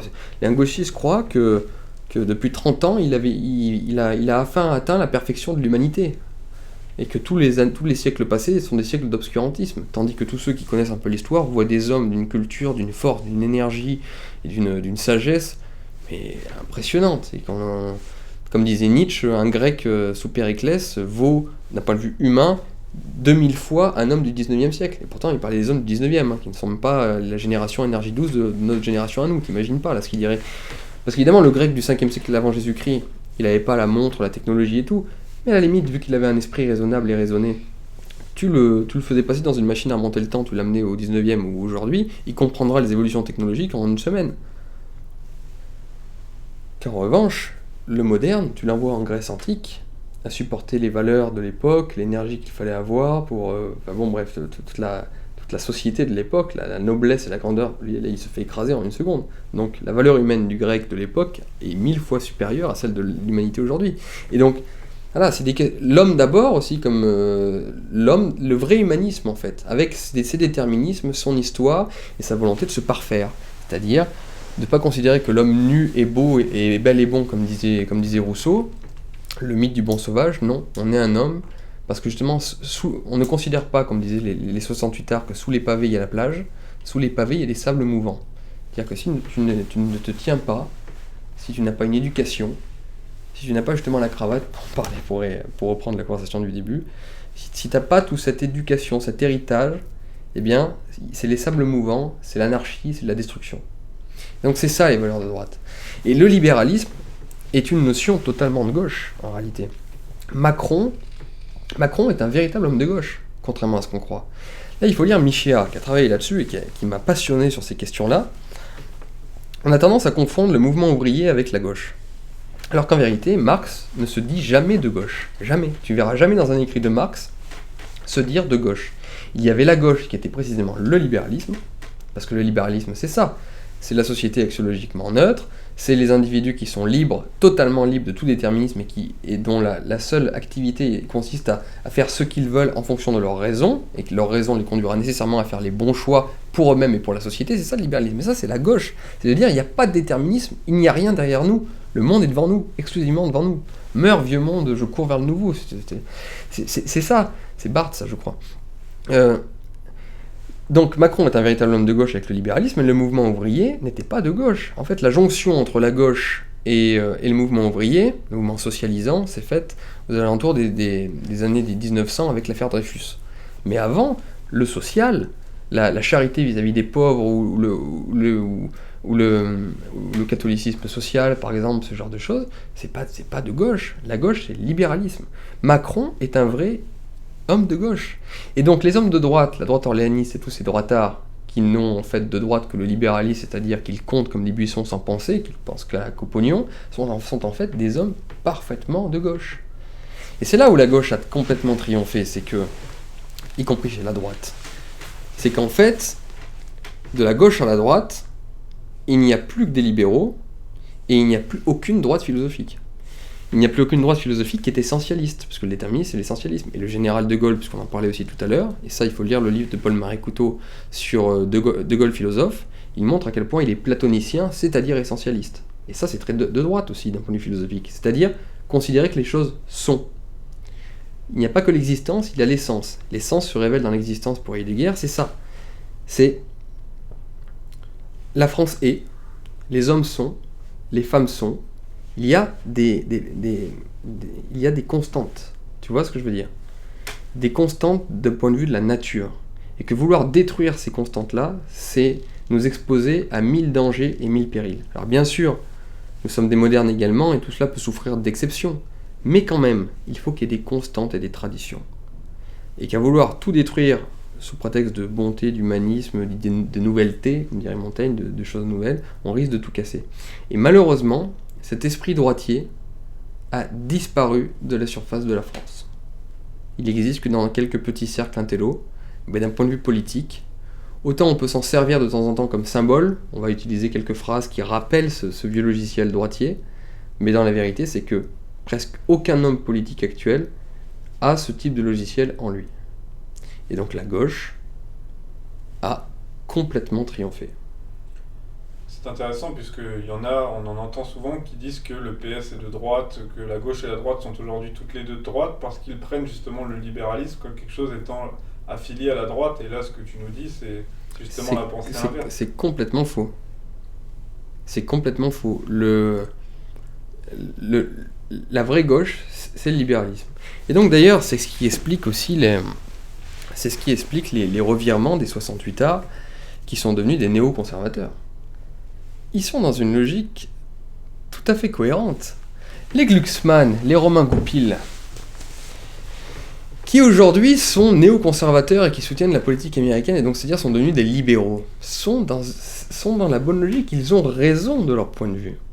Le 68ard qui voulait détruire les traditions a tout à voir avec le néoconservateur, c'est-à-dire celui qui veut conserver la démocratie axiologiquement neutre ou seulement démocratique au sens tocquevillien, c'est-à-dire avec quand même une idéologie démocratique, et le libéralisme. Entre-temps, en plus, c'est devenu des bourgeois, ils se sont mis du pognon de côté. Et la logique est très claire et nette. C'est tout à fait légitime. Le libéralisme est de gauche, et donc tous les petits gauchistes aux cheveux longs des années 70 se retrouvent parfaitement aujourd'hui du côté des vrais libéraux américains, des libéraux au sens... les libéraux, pas les républicains, parce qu'il y a quelques nuances dans le libéralisme. Là, je vais me faire engueuler sinon, parce qu'il y a tellement de nuances dans le libéralisme. Là, je parle du libéralisme du point de vue philosophique seulement. Est-ce que je suis devenu libéral sur pas mal de points, mais du point de vue philosophique, c'est-à-dire... Voilà, il n'y a que notre raison, et l'individu seul compte, et que notre raison qui nous amène toujours au bien. Voilà. Ça, c'est la gauche, et donc les gauchistes années 70 qui sont devenus des libéraux néocons sont dans une parfaite logique. Tu nous parlais de Glucksmann tout à l'heure, donc justement il vient de sortir un livre, le fils Glucksmann vient de sortir un livre, donc est-ce que tu l'as lu, qu'est-ce que tu as à nous dire là-dessus? Alors s'il y en a bien un que je veux me faire, c'est bien Raphaël Glucksmann, parce que je crois qu'il a tous les attributs que je déteste absolument chez un être humain. Ce type est un héritier. Alors déjà il faut savoir que c'est quand même assez insupportable, parce que c'est un héritier d'un 68ard. Et tu sais quand même que les 68ards ont fait la révolution avec le livre Les héritiers de Bourdieu entre les mains. C'est-à-dire qu'en fait, ils ont fait la fameuse révolution de 68 au nom de la destruction des héritiers, de l'héritage de la vieille bourgeoisie française. Il fallait casser ces héritiers. Et aujourd'hui, nous, on est obligé de se taper les héritiers des 68ards, qui ont récupéré leur pognon, leur réseau et leur idéologie, bien sûr. Et donc Raphaël Glucksmann, qui a une pensée zéro, qui est nul, il n'a rien de particulier, s'il n'était pas un héritier, personne n'aurait entendu parler de lui. Voilà, qu'il est sur tous les plateaux télé, les plateaux radio, qu'on l'entend, qu'on l'écoute, qu'on l'invite, et qui peut débiter toutes ces bêtises, avec sa voix en plus de parisien bourgeois, et voilà comme ça, insupportable. Et voilà un héritier de gens qui avaient voulu casser l'héritage. Donc ça rappelle aussi la Révolution française, où en fait on a voulu casser les héritiers de la noblesse pour avoir finalement une autre classe dominante qui a exploité peut-être encore plus même le peuple, la classe bourgeoise. Et c'est toujours pareil. Et là donc on est obligé de se taper ces héritiers-là. Donc moi c'est mon côté bonapartiste parfois, les héritiers qui n'ont eu qu'à naître pour avoir la cuillère d'argent dans la bouche et avoir après tous les médias, le monde parisien qui s'ouvrait à eux. C'est mon côté bonapartiste ou robespierriste, j'ai parfois envie de couper un peu des têtes. Pourtant, je respecte beaucoup l'aristocratie, mais eux n'en sont pas, donc ça m'énerve royalement. Donc voilà Raphaël Glucksmann, qui nous serigne toutes ces conneries sur la France moisie, en reprenant du Solers d'ailleurs, qui attaque la France réactionnaire. Et là, donc, il vient de sortir un livre pour parler d'une autre histoire de France, n'est-ce pas ? La France, une histoire de France cosmopolite et ouverte, où il va récupérer jusqu'au roman de Renard, que j'aime beaucoup d'ailleurs. Alors je ne sais pas comment il arrive à récupérer Renard en disant que Renard a une identité troublée, et que parce qu'il n'est ni renard, ni loup, il sait pas trop, donc ça prouve que la France, dès ses origines, était dans une identité un peu troublée, qui ne savait pas trop ce qu'elle était, alors que le roman de Renard est un roman magnifique sur la sagesse médiévale, enfin bon bref, absolument n'importe quoi. Et donc il nous explique que voilà, la France, il nous réapprend qu'avec Voltaire, qu'avec Montaigne, qu'avec tous ces gens-là, la France a une tradition d'accueil, une tradition d'universel, une tradition d'ouverture. Sauf que c'est absolument évidemment n'importe quoi, parce que pour que la France puisse avoir cette tradition d'accueil, encore faut-il qu'elle soit la France. Et que là, le problème qui se pose aujourd'hui, dans notre temps, dans notre siècle, n'est pas du monde que la France pourrait accueillir, mais le problème du monde qui se déverse sur la France. C'est plus la même chose, on n'est plus dans le même paradigme là. Donc, Raphaël Glucksmann nous évoque l'idée d'une France universelle et qui a un message au monde, ce que je veux bien accepter tout à fait. Je ne suis pas que village français protégé derrière des barrières. Bien sûr que la France, avec ses grands écrivains et sa tradition d'accueil, qui était surtout l'accueil des artistes, des écrivains, des intellectuels du monde entier, pas de la misère du monde. Hein. Elle n'avait pas cette tradition-là, la France. Hein. Mais bon, passons. Eux, ils prennent ils prennent Léonard de Vinci ils comparent Léonard de Vinci avec tous les réfugiés somaliens d'aujourd'hui. Comment il s'appelle c'est Francis Huster qui avait dit les migrants seront peut-être les futurs Voilà, Montaigne. oui, bien sûr. Ouais. Maintenant, on voit les futurs Montaigne. Voilà, c'est ça. Ils sont extraordinaires. Ils sont vraiment géniaux, j'adore. Ils sont vraiment super. Et donc voilà, c'est absolument n'importe quoi. Pour que la France puisse conserver même sa tradition d'accueil, d'ouverture, d'universel, encore faut-il qu'elle le reste. Encore faut-il qu'elle reste la France. Et donc c'est ça l'enjeu actuel. C'est ça l'enjeu brûlant du siècle prochain. La France parviendra-t-elle à rester la France de façon à pouvoir faire encore plaisir à certains Parisiens type Glucksmann, c'est-à-dire à pouvoir avoir de temps en temps un poète qui dit là, un homme a deux pays, son pays est Paris ou la France, tu vois. Pour qu'il y ait encore des poètes comme ça demain, encore faut-il qu'il y ait ce peuple français qui existe et qui a effectivement, de par sa tradition, une volonté d'ouverture sur le monde. Donc voilà, je voulais vraiment pousser un coup de gueule sur ce Raphaël Glucksmann, qu'un type pareil, alors que je vois des talents, je vois plein de talents parmi les jeunes intellectuels, notamment à droite, mais pas que, même à gauche, il y en a des beaucoup plus talentueux que lui, qui est invité de partout et qui crie des conneries parce qu'il est le fils de son père, et qui en plus de ça, évidemment, c'est un néoconservateur absolu. Son but, c'est comme son père d'ailleurs, dont j'avais lu le bouquin Dostoïevski à Manhattan, qui attaquait les Russes sur le conflit tchétchène. Mais lui, c'est pareil, évidemment, on le retrouve nécessairement, comme Romain Goupil, il était pour la guerre en Irak, évidemment, il veut bombarder le régime syrien, le gouvernement syrien. Évidemment, on retrouve toujours ces mêmes enfoirés aux mêmes endroits. Voilà. Donc ces types-là, voilà, invités partout, qui ont leur rond de serviette absolument sur tous les médias pour raconter leurs conneries qui ont été démontrées et archi-démontrées, et en tant qu'héritier, c'est vraiment à vomir et je ne les supporte pas. Donc d'ailleurs, un petit message à Léa Salamé par rapport à ça, parce qu'on a appris dans le Tout Paris que Léa Salamé sortait avec ce Raphaël Glucksmann. Moi, je connais un tout petit peu Léa Salamé, je l'avais croisée dans le 7e à l'époque. C'est une jolie fille qui est intelligente. Je sais qu'elle énerve beaucoup de gens parfois, mais c'est vraiment une fille intelligente et qui a du fond, et qui est tolérante en plus. Mais là, sa tolérance est allée trop loin avec Raphaël Glucksmann, et j'ai envie de lui dire, Léa, s'il te plaît, t'as bien d'autres garçons à aller voir que ce type-là, qui ne vaut rien avec cette petite voix de parisien insupportable, et qui ne serait rien sans son petit papa. S'il te plaît, Léa, tu vaux mieux que ça. Voilà, donc le message est passé. Ouais, j'ai envie de lui dire.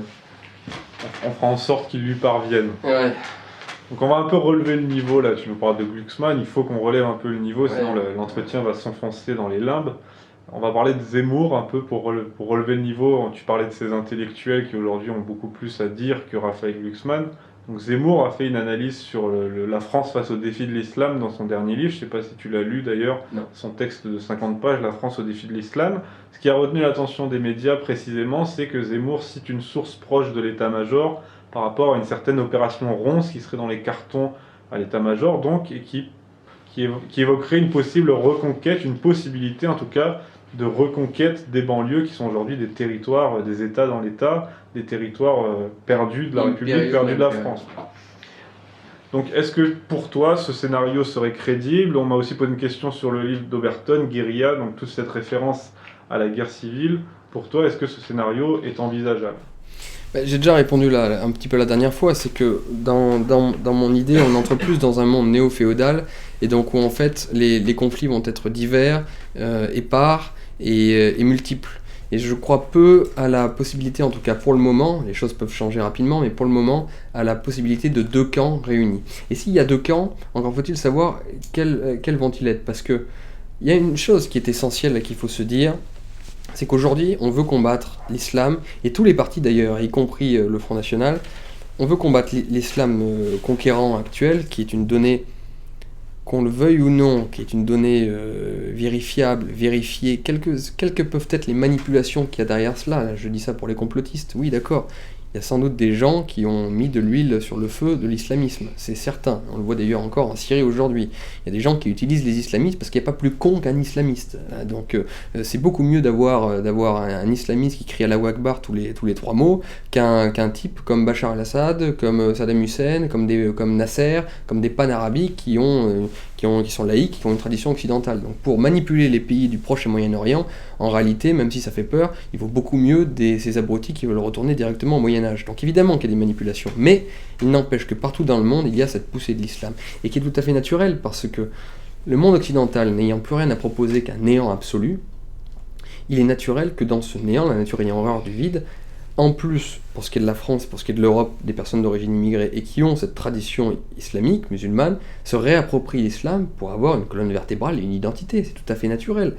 Il n'y a plus que des cerveaux complètement vides qui peuvent se faire et se satisfaire d'un monde où on ne nous apprend plus rien et dont l'unique objet est de regarder Kim Kardashian, penser au string qu'on va mettre le lendemain, quelle meuf on va baiser, qu'est-ce qu'on va bouffer, au McDo ou pas au McDo. Voilà, le monde occidental a voulu être neutre par la République, par le libéralisme. Et ben ok, il est neutre, mais ne vous étonnez pas que dans ce terrain neutre, il y ait des gens qui, eux, veulent récupérer une idéologie, une colonne vertébrale, une identité. Donc il est normal que l'islam repousse, et repousse si fortement, au sein de nos territoires. C'est tout à fait légitime. C'est tout à fait compréhensible. Donc, comment est-ce qu'on va lutter contre ça ? Et ça, c'est quand même une donnée qu'il va falloir également bien assimiler. C'est que on ne luttera pas contre l'islam en France avec la République. Aujourd'hui, l'angle d'attaque contre l'islamisme, c'est la République. Sauf que la République n'a plus de fond idéologique et de vitalité idéologique comme elle pouvait l'avoir au XIXe siècle. Plus personne ne croit aux valeurs de la République, d'ailleurs, plus personne même ne sait ce que c'est que les valeurs de la République. C'est des mantras qu'on nous sort aujourd'hui, mais la réalité c'est que tu en as déjà croisé, toi, des vrais républicains comme des hussards noirs de l'époque qui en font leur vraie religion, c'est-à-dire qu'ils sont kantiens d'un point de vue philosophique, parce qu'on sait qu'il faut lire les Déracinés de Barès pour comprendre ça, comment les vrais républicains qui ont transformé la France à l'époque étaient imprégnés de philosophie kantienne et tout. Tu en connais beaucoup des gens comme ça, même les purs républicains que j'ai pu connaître chez Chevènement ou Front National, ils savent même pas qui est Kant, tu vois. Donc il n'y a plus cette force-là de la République. Et aujourd'hui, la République, elle peut répondre qu'en voulant neutraliser l'islam dans un espace global qui pourrait être la France. Mais ils ne lutteront pas contre l'islam avec ça. La seule façon de répondre à l'islam en France, c'est de ne pas combattre l'islam avec la République, mais avec la France. On pourra combattre l'islam en France, la montée de l'islamisme radical et modéré, mais modéré dans la mesure où il prend de plus en plus d'ampleur et qu'il est en train de changer les visages français, que lorsqu'on aura rétabli la France dans son identité. Et c'est avec l'arme de l'identité française, dans son essence, et c'est là où ça fait écho à la discussion que nous avions sur la droite, on pourra vraiment réagir à l'islam que lorsqu'on dira la France c'est ça, c'est cette identité. Pas une identité abstraite et républicaine, cette identité, cette essence-là, tel peuple, telle ethnie, telle culture, telle religion peut-être même.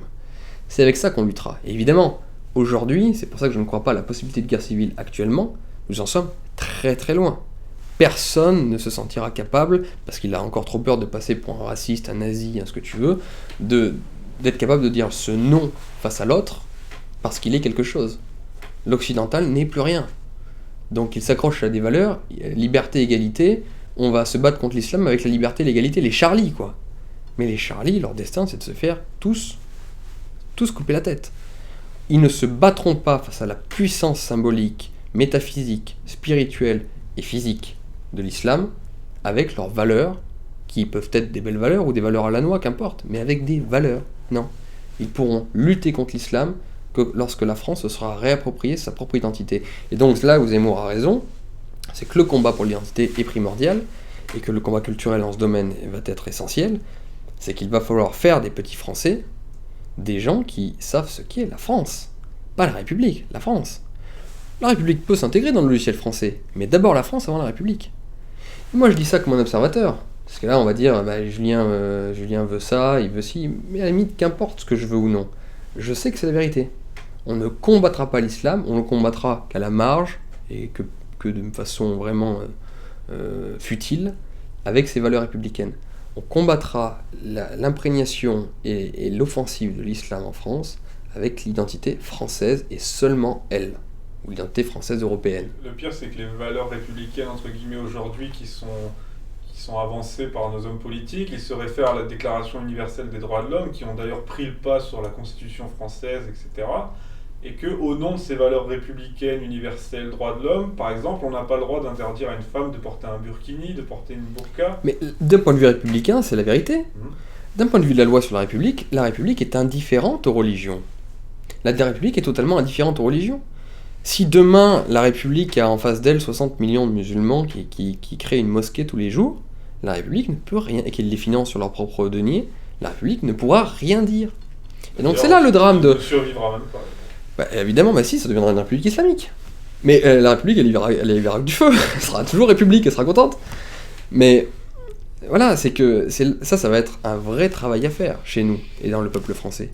Arriver à opérer ce changement dans nos mentalités et d'arriver à comprendre qu'on ne combattra pas l'islamisation de la France par la République, qui elle ne peut rien contre l'islamisation de la France. Elle peut contre les excès de l'islamisation de la France. Elle peut envoyer des policiers face à des extrémistes, oui, ça d'accord, parce qu'ils troublent l'ordre public.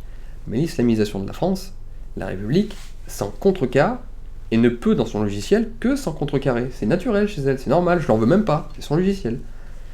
Si on est contre l'islamisation de la France, il va falloir être français et ne parler que d'identité de la France, une identité charnelle et donc une essence.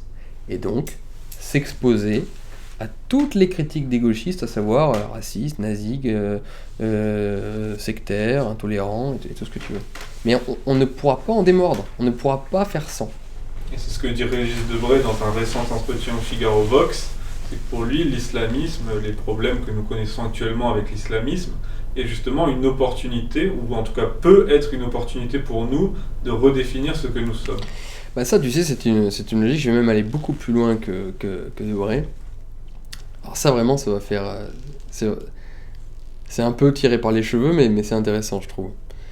On pourrait considérer même que l'immigration en Europe va permettre de perpétuer l'histoire. Parce qu'en fait, après la Seconde Guerre mondiale, et avec l'apparition de la bombe atomique, normalement, et puis la modernité, la technologie, normalement, nous devions entrer dans des sociétés dénuées de toute violence. Et la violence accouche de l'histoire, comme on le sait. Et donc, en fait, nous aurions dû être, sans immigrés, que des personnes, des Européens grabataires, population très vieille, vivre dans le luxe et la ouate, dans une tranquillité proche de la mort, sans guerre, sans rien, et une civilisation qui allait disparaître et mourir comme ça. Et finalement, on pourrait estimer que l'apparition de l'immigration dans nos vieilles nations européennes, c'est précisément ce qui va être les aiguillons pour pousser au cul les jeunes Européens, les jeunes Français, pour leur dire « Oh les gars, vous êtes encore quelque chose, et il y a encore des choses à faire dans l'histoire. » Alors, c'est une théorie qui est un peu poussée, mais j'y réfléchissais à ça. S'il n'y avait pas eu l'immigration, nous serions dans une ouate complète. On se serait endormi, quoi. On dormirait complètement. Ce qui réveille aujourd'hui nos petits jeunes, c'est le fait de se faire casser la gueule à la récré par des populations d'origine immigrée. On va un peu partir du côté des États-Unis avec Donald Trump face à Hillary Clinton. Il y a eu un débat, il y a eu d'ailleurs beaucoup de manipulations dans les médias sur la victoire supposée d'Hillary Clinton à partir d'un sondage sur les téléspectateurs de CNN qui sont majoritairement démocrates. Est-ce que tu as suivi l'évolution de la campagne et qu'est-ce que tu penses de Trump au niveau de ses chances de gagner et surtout de l'intérêt pour la France d'une élection de Trump? Je suis un petit peu la campagne américaine comme tout bon petit citoyen du monde que nous sommes, n'est-ce pas? Disons qu'en fait, l'élection américaine est une élection, évidemment, j'enfonce une porte ouverte, excessivement importante pour l'avenir du monde, et là en plus les deux profils Hillary Clinton et Donald Trump représentent tellement deux façons de faire de la politique et de façons d'envisager également les relations internationales que l'élection de ce président va avoir une incidence terrible ou bénéfique pour le monde à venir. Je suis plutôt content parce que Donald Trump est en train franchement de monter dans les sondages et ce que l'on croyait comme étant ce que l'on prenait comme étant quelque chose d'absolument fou et d'impossible, à savoir une possible victoire de Donald Trump, se révèle de jour en jour de plus en plus plausible et possible. Donc alléluia. J'espère vraiment que Trump va continuer comme ça et qu'il puisse gagner cette élection, d'autant qu'Hillary Clinton, avec les scandales qui sont sortis, avec les mails qu'elle a écrits complètement fous, avec Wikileaks qui sort ça, et puis la maladie qu'elle est censée avoir, les images dingues qu'on a pu voir d'elle, où elle tombe à moitié, où ses yeux sont révulsés, ou ce genre de choses, Trump est en train de mettre beaucoup de chance de son côté. Et voilà, ça me fait avoir une réflexion un peu plus large, en fait, sur l'Amérique d'une manière générale. Ce qui est incroyable, c'est ce qui me fait dire quand même que nous sommes dans l'Empire romain avec en guise de Rome, Washington, qu'on le veuille ou non, et que nous sommes l'équivalent, les pays européens, de ce qu'était la Grèce pour Rome, c'est-à-dire des anciennes nations qui avaient, comme les cités grecques, avaient leur ancien prestige et qui étaient passées sous domination romaine, après, et qui n'avaient plus de souveraineté, mais qui avaient juste leur vie civile citoyenne classique. L'Europe, c'est un peu pareil avec les États-Unis. y a tellement de comparaisons à faire avec la fin de la romanité et l'Europe, et par rapport à la Grèce, par rapport à... On est en train de revivre l'histoire romaine, c'est assez impressionnant. Bon bref, pour dire simplement que nous sommes en fait à la botte des Américains, y compris dans les choses positives. Je m'explique, les États-Unis montrent l'exemple pour tout, et Dieu sait, pour beaucoup de mal en règle générale depuis quelques décennies. C'est eux qui impulsent les avancées du monde moderne et qui impriment en fait les nouvelles conditions du monde et de l'univers dans lequel nous devons vivre. Et avec un Trump qui incarne ce populisme dont on parle et qui est un mouvement général dans l'Occident, c'est-à-dire du retour des peuples dans la politique, contre les élites mondialisées, tout ça, enfin bon bref, tout ce que Trump incarne, l'identité, le social, le peuple, eh bien, les États-Unis, avec ce Donald Trump, sont en train de montrer l'exemple à nouveau à l'Occident tout entier, et y compris aux nations européennes. C'est-à-dire que même pour une chose positive, ce que l'on souhaite, c'est à savoir l'élection de Donald Trump, eh bien c'est les États-Unis qui nous montrent l'exemple.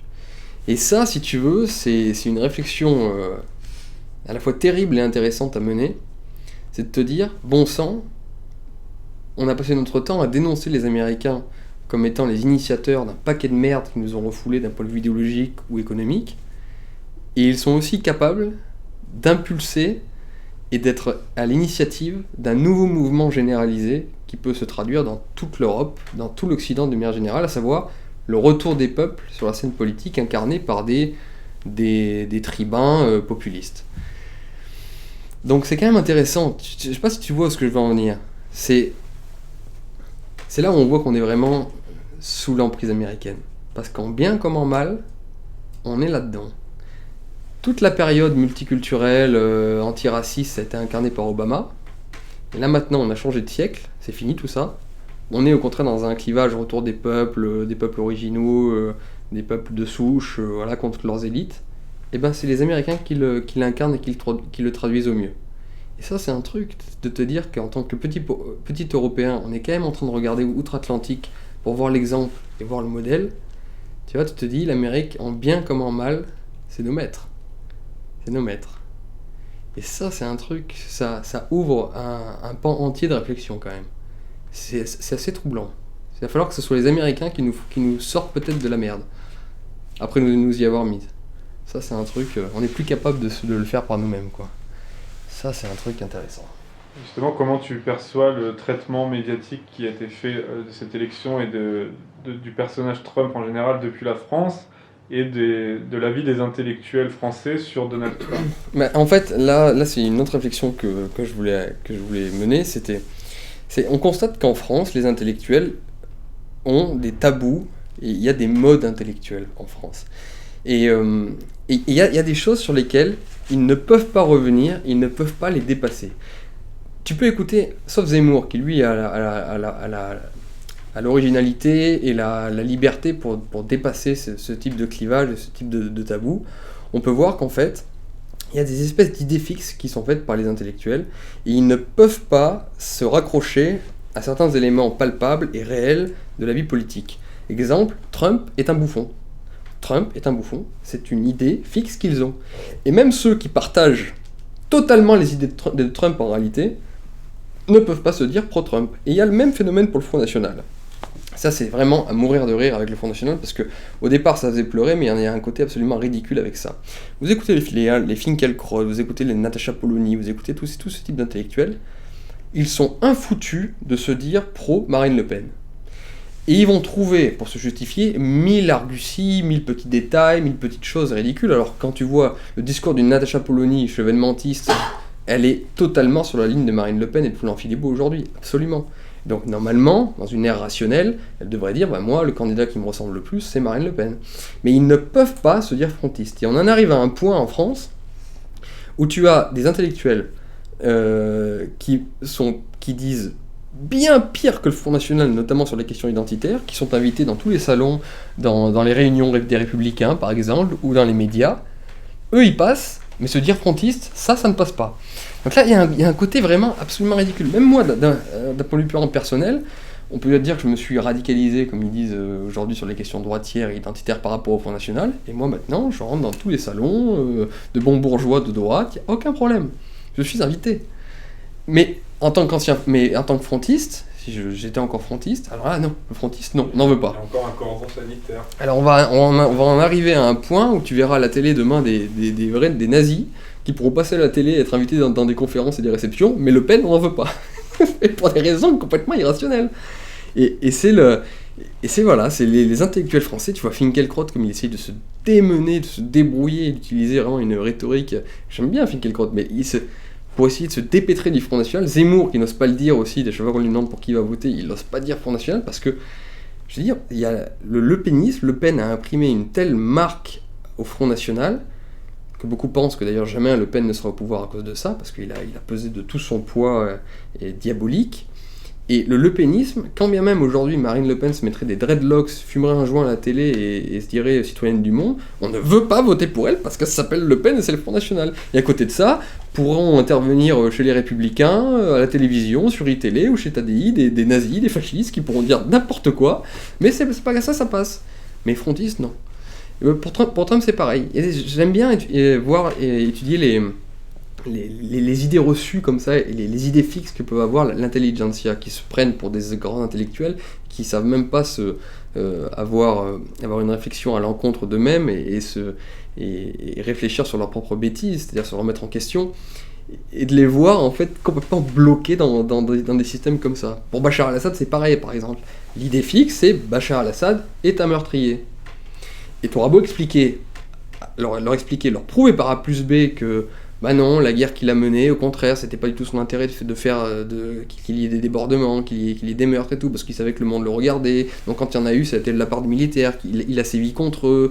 Donc non, il a essayé vraiment de faire la guerre du mieux qu'il pouvait, mais il a tué des civils, mais comme dans toutes les guerres, malheureusement, il y a des civils qui meurent, mais il a vraiment essayé de ne pas le faire. Bref, c'est pas du tout le boucher de Damas que l'on présente. L'intellectuel français va te regarder, même si tu l'auras convaincu rationnellement, il va dire ouais, mais c'est quand même un dictateur, un meurtrier. Il y a des trucs comme ça, ils n'arrivent pas à s'en sortir. Ils ont une idée, voilà, Trump est un bouffon, un populiste, un méchant.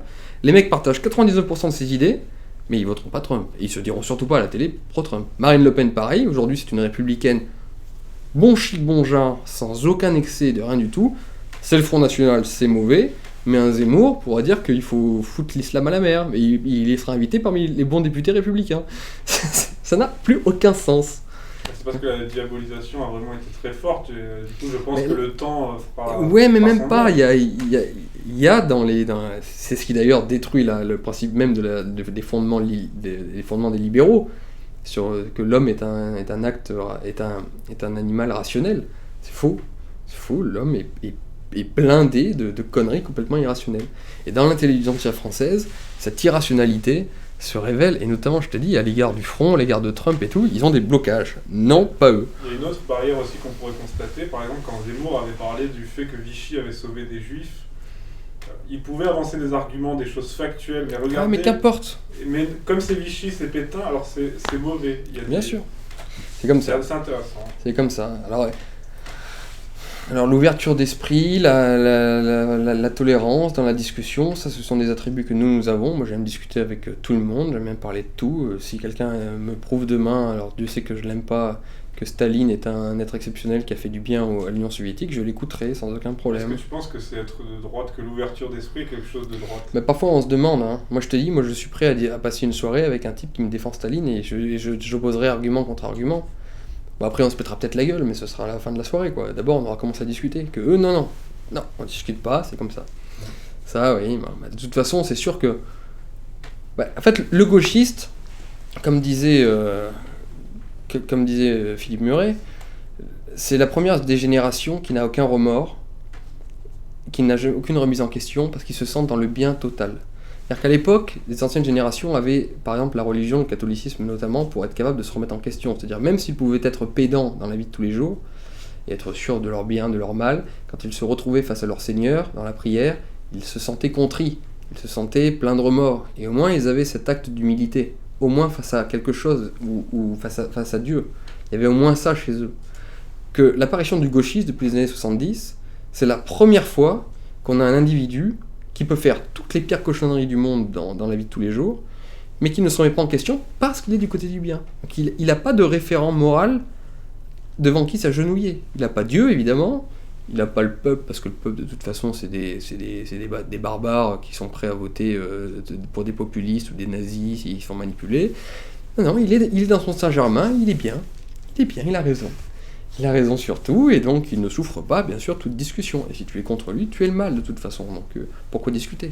Et ça, cette génération absolument insupportable qui nous dirige aujourd'hui, il est temps de mettre fin à son règne, parce qu'elle devient vraiment de plus en plus insupportable. Et plus les réalités démontrent tous les jours leurs conneries, les conneries et les conséquences de leur fadaise, plus elles seront insupportables. J'ai envie de dire, ce qui est rassurant, c'est qu'on a le réel avec nous et que le réel, il est implacable et qu'ils finiront par se le prendre dans la gueule, finalement. Oui, mais c'est ce qui les rend encore plus insupportables aujourd'hui. C'est que le réel dément toutes leurs bêtises, mais non, vu qu'ils sont le bien, et qu'ils ne se remettent pas en question encore une fois, qu'ils n'ont pas Dieu pour les regarder, qu'ils n'ont pas l'humanité pour les regarder, ils n'ont personne, ils n'ont qu'eux-mêmes, que leur nombril et leur miroir. BHL, il a son miroir. Je suis, par ma grande littérature, je suis quelqu'un de bien. J'agis pour le bien. Pourquoi se remettrait-il en question? C'est la première génération complètement décomplexée que l'on voit peut-être dans l'humanité. Ils sont le bien, donc ils ne discutent pas avec toi. Tu as parlé de Bachar el-Assad tout à l'heure, Ouais. Donc ça nous fait une transition parfaite pour parler de la Syrie, si tu veux bien.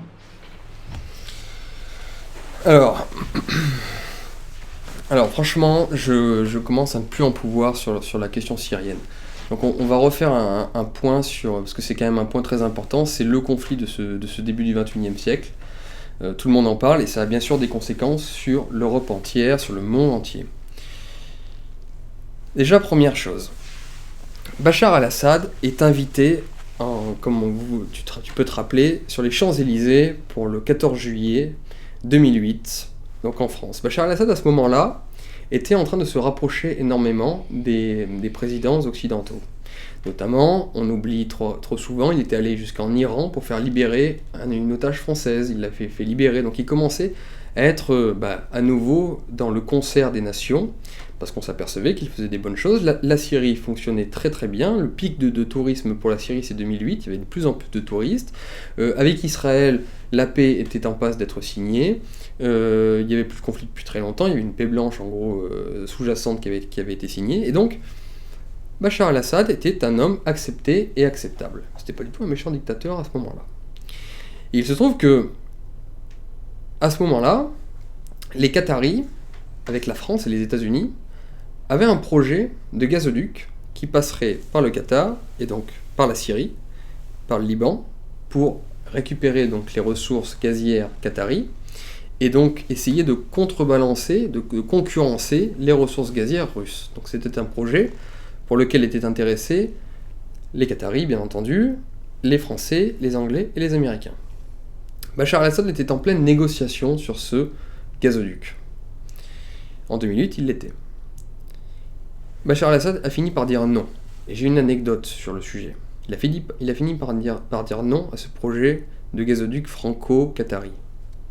Comme par hasard après, un an ou 2 ans plus tard, dans son pays naissaient plein de révolutions populaires pour être contre le dictateur Bachar el-Assad. Alors bien sûr, il y a des coïncidences dans l'histoire, mais moi les coïncidences historiques, je n'y crois pas trop, je crois plutôt à des effets de causalité. Et là j'ai une anecdote dont je ne peux évidemment pas citer le témoin, je ne peux pas citer qui me l'a dit non plus, donc je vais essayer de rester le plus large possible parce que ça peut avoir des conséquences importantes sur la famille de cette personne. Et comme je vous le dis de cette façon-là, vous pouvez évidemment ne pas me croire, mais voilà, je la tiens d'un Français et non d'un Syrien, je le précise aussi. Quelqu'un a assisté à une réunion en 2008 entre Bachar el-Assad, François Fillon, De Margerie, le patron de Total, et donc Sarkozy, Fillon, De Margerie et Bachar el-Assad. Sarkozy demande au traducteur, de dire à Bachar el-Assad qu'il aura 30% des ressources liées au gazoduc qui allait être en Syrie. Il aura 30% quand les Français en auront 70%. Et donc il demande au traducteur de traduire ça à Bachar el-Assad. Oubliant que Bachar el-Assad comprenait très bien le français. Bachar el-Assad dit « On n'est plus une colonie française, on n'est plus en 59, qu'ils aillent se faire foutre ». Le traducteur n'ose pas traduire ça à Sarkozy. Bachar el-Assad ainsi dit « Tu peux leur dire ça ». Sarkozy, entendant cela, a explosé et a dit « Puisque c'est comme ça, on va foutre votre pays à feu et à sang ». Un an plus tard, il y avait la fameuse révolution populaire à Damas. Voilà l'anecdote que j'ai, je la tiens d'un Français, je tiens de quelqu'un qui a assisté à la réunion. Alors évidemment, vous pouvez ne pas me croire, dire que je dis n'importe quoi.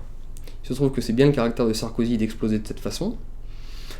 Vous pouvez considérer que ça n'a aucun rapport avec les islamistes qui ont débarqué en Syrie ou qui ont éclos de Syrie pour foutre en l'air le pays. Vous pouvez considérer que ça n'a aucun rapport avec la diabolisation de Bachar al-Assad qui s'est faite en 2-3 autres mouvements, tandis que quand les négociations étaient en train de se faire, c'était quelqu'un qui était accepté dans toutes les cours européennes et mondiales même. Voilà. Oui, parce que soudain, du jour au lendemain, il n'était plus accepté sans qu'on sache pourquoi. Alors, sur la question syrienne, ces pauvres Syriens, maintenant, du coup, il y a 2 possibilités pour la Syrie. La première, c'est qu'on laisse les Russes et le gouvernement légitime syrien détruire les islamistes qui sont au sein de la Syrie. Une fois que ces islamistes sont mis dehors et sont exterminés, organiser des élections. Bachar al-Assad gagnera ces élections, parce que les Syriens, dans leur majorité, soutiennent Bachar al-Assad. Et pourquoi les Syriens soutiennent-ils Bachar al-Assad ? C'est difficile à comprendre pour un occidental qui vit dans la ouate à Saint-Germain, évidemment.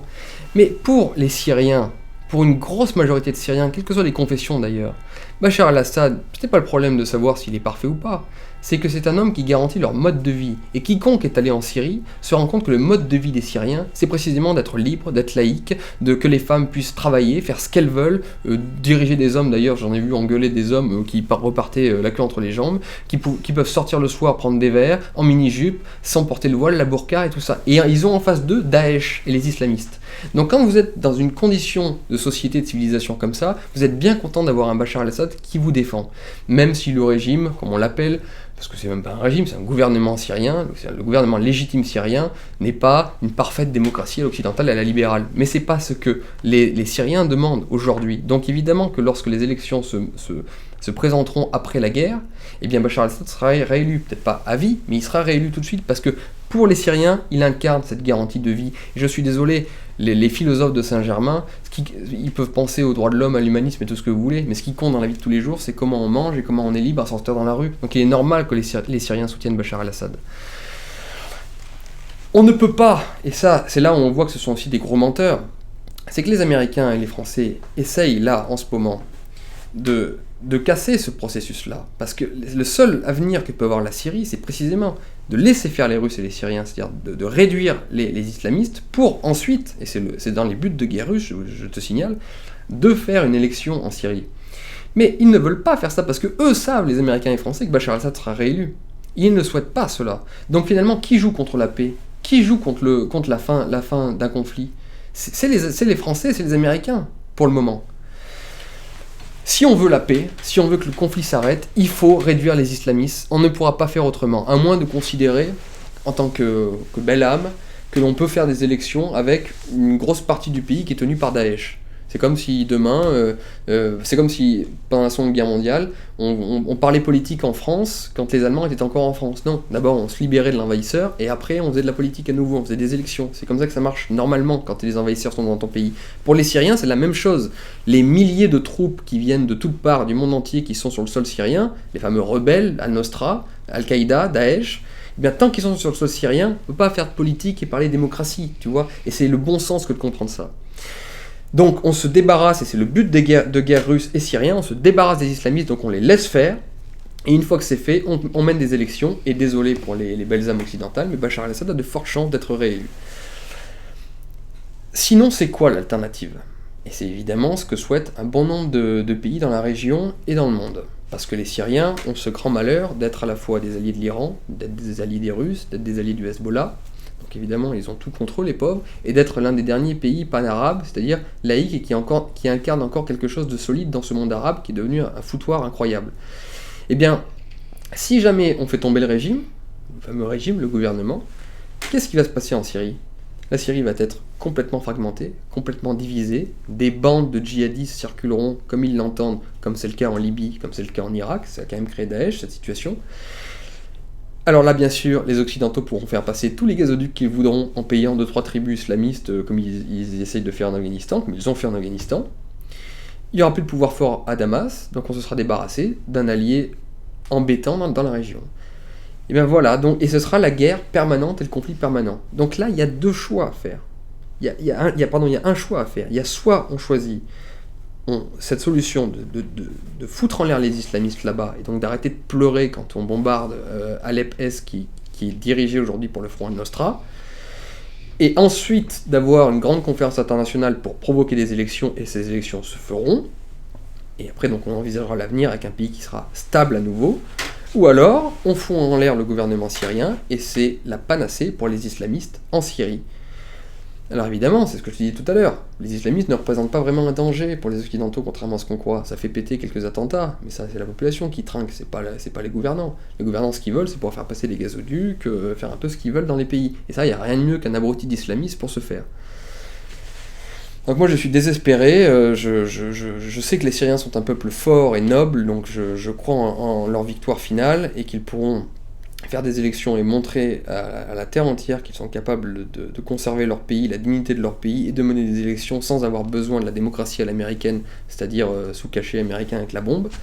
Je le souhaite véritablement. J'espère que la France va aussi revenir sur ses erreurs, parce que tu sais, on pourrait me dire oui, mais toi, Julien, tu es un patriote français, tu peux bien comprendre que la France puisse faire jouer ses intérêts dans la région.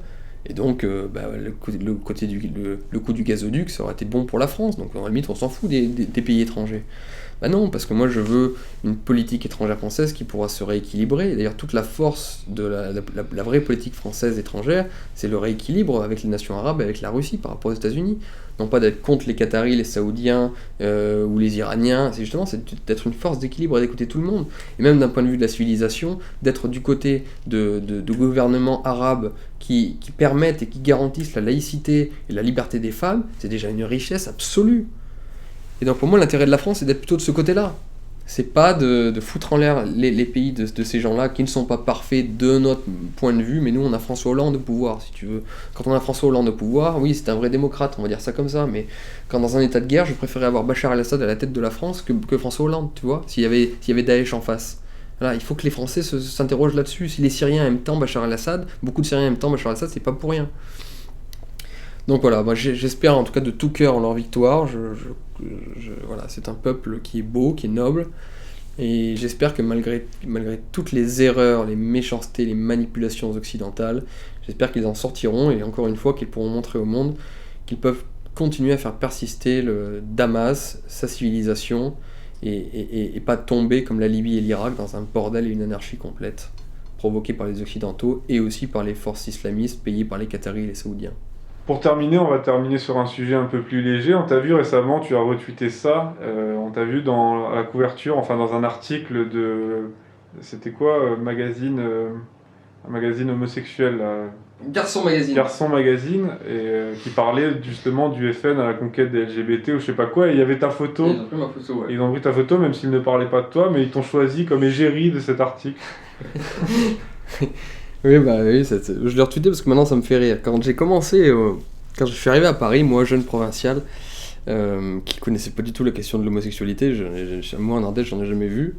À Lyon non plus, je le voyais pas tellement. Et quand je suis arrivé à Paris, que j'ai commencé à le médiatiser, là j'ai su ce que c'était que d'être une femme, parce que de se faire chasser, j'ai reçu des centaines de messages d'homosexuels qui me draguaient, quoi. Alors du coup j'étais vert de rage parce que j'étais jeune et que du coup ça m'énervait. Et bon, maintenant ça me fait rire. D'autant que je ne cherche plus à rentrer dans les débats avec les homosexuels, parce que j'ai remarqué qu'en fait ils gagnaient à tous les coups. Un homosexuel gagne à tous les coups dans une discussion, parce que, notamment sur internet, si tu essayes en fait, pour un homosexuel, et pour les homosexuels parisiens, tu es homosexuel quoi que tu fasses, Christopher. Tu es homosexuel toi aussi. Si tu es homophobe, c'est que tu es un pédé refoulé. Si tu es homophile, c'est que tu es curieux, c'est que tu es pédé. Et si tu es indifférent et que tu n'en parles jamais, c'est qu'au fond tu dois l'être un petit peu. Donc en fait, avec eux, avec une partie d'entre eux, j'en connais qui sont vraiment très sympas et pas du tout dans ce communautarisme-là, mais avec les homosexuels communautaires, j'ai remarqué qu'ils gagnaient à tous les coups. Tu les attaques, tu les insultes, bande de tafioles ou je sais pas quoi, pédé refoulé. Tu dis, bah moi j'aime mes copains homosexuels sympas et tout, c'est que t'as dû essayer un de ces quatre, et tu parles jamais d'eux. Il a des choses à cacher, lui, il parle jamais de sa sexualité. Donc en fait, il faut rire de ça, Mais c'est vrai que la communauté, et notamment en politique, c'est devenu incroyable. On en parlera peut-être plus là, une prochaine fois, mais dans la politique, quels que soient les partis d'ailleurs, hein, l'avènement de tous ces homosexuels en politique a quand même une incidence peut-être sur la façon de faire un peu de politique. On peut croire, et ça c'est aussi la bien-pensance, de dire que la sexualité qu'on a n'a aucune incidence sur la vie qu'on mène dans la vie de tous les jours, ce qui est encore une contradiction gauchiste, puisque eux qui sont freudiens devraient savoir que la sexualité que l'on peut avoir a quand même une incidence sur ta vie On générale. va commencer à dresser la liste de toutes les contradictions. Voilà, c'est une vraie contradiction gauchiste. C'est que les, mêmes, qui... voilà, les gauchistes disent dans le même temps la sexualité est une donnée très importante de l'être humain dans sa façon de voir les choses et tout. Puis après tu dis, tu parles de la sexualité de certaines personnes, ah mais non, mais c'est les homosexuels, c'est que dans le privé, et c'est indifférent, tu n'as pas à le soulever, ça n'a aucune incidence dans leur vie de tous les jours. La contradiction. Bon, on parlera de ça, mais encore une fois, tu vois, si j'en parle méchamment, je suis pédé-refoulé. Si j'en parle gentiment, c'est que voilà. Et si j'en parle pas, bah, je sais que je cache les choses. Avec eux, tu perds toujours, parce qu'en fait, c'est du prosélytisme gay, pour se rassurer dans leur sexualité, qui est quand même pas une sexualité normale, ils ont besoin d'estimer et de considérer qu'on l'est tous, quoi. Ça, c'est... T'auras beau tout faire, hein, t'auras beau te taper 50 000 filles, vraiment te marier, avoir 10 enfants, tu seras un pédé refoulé.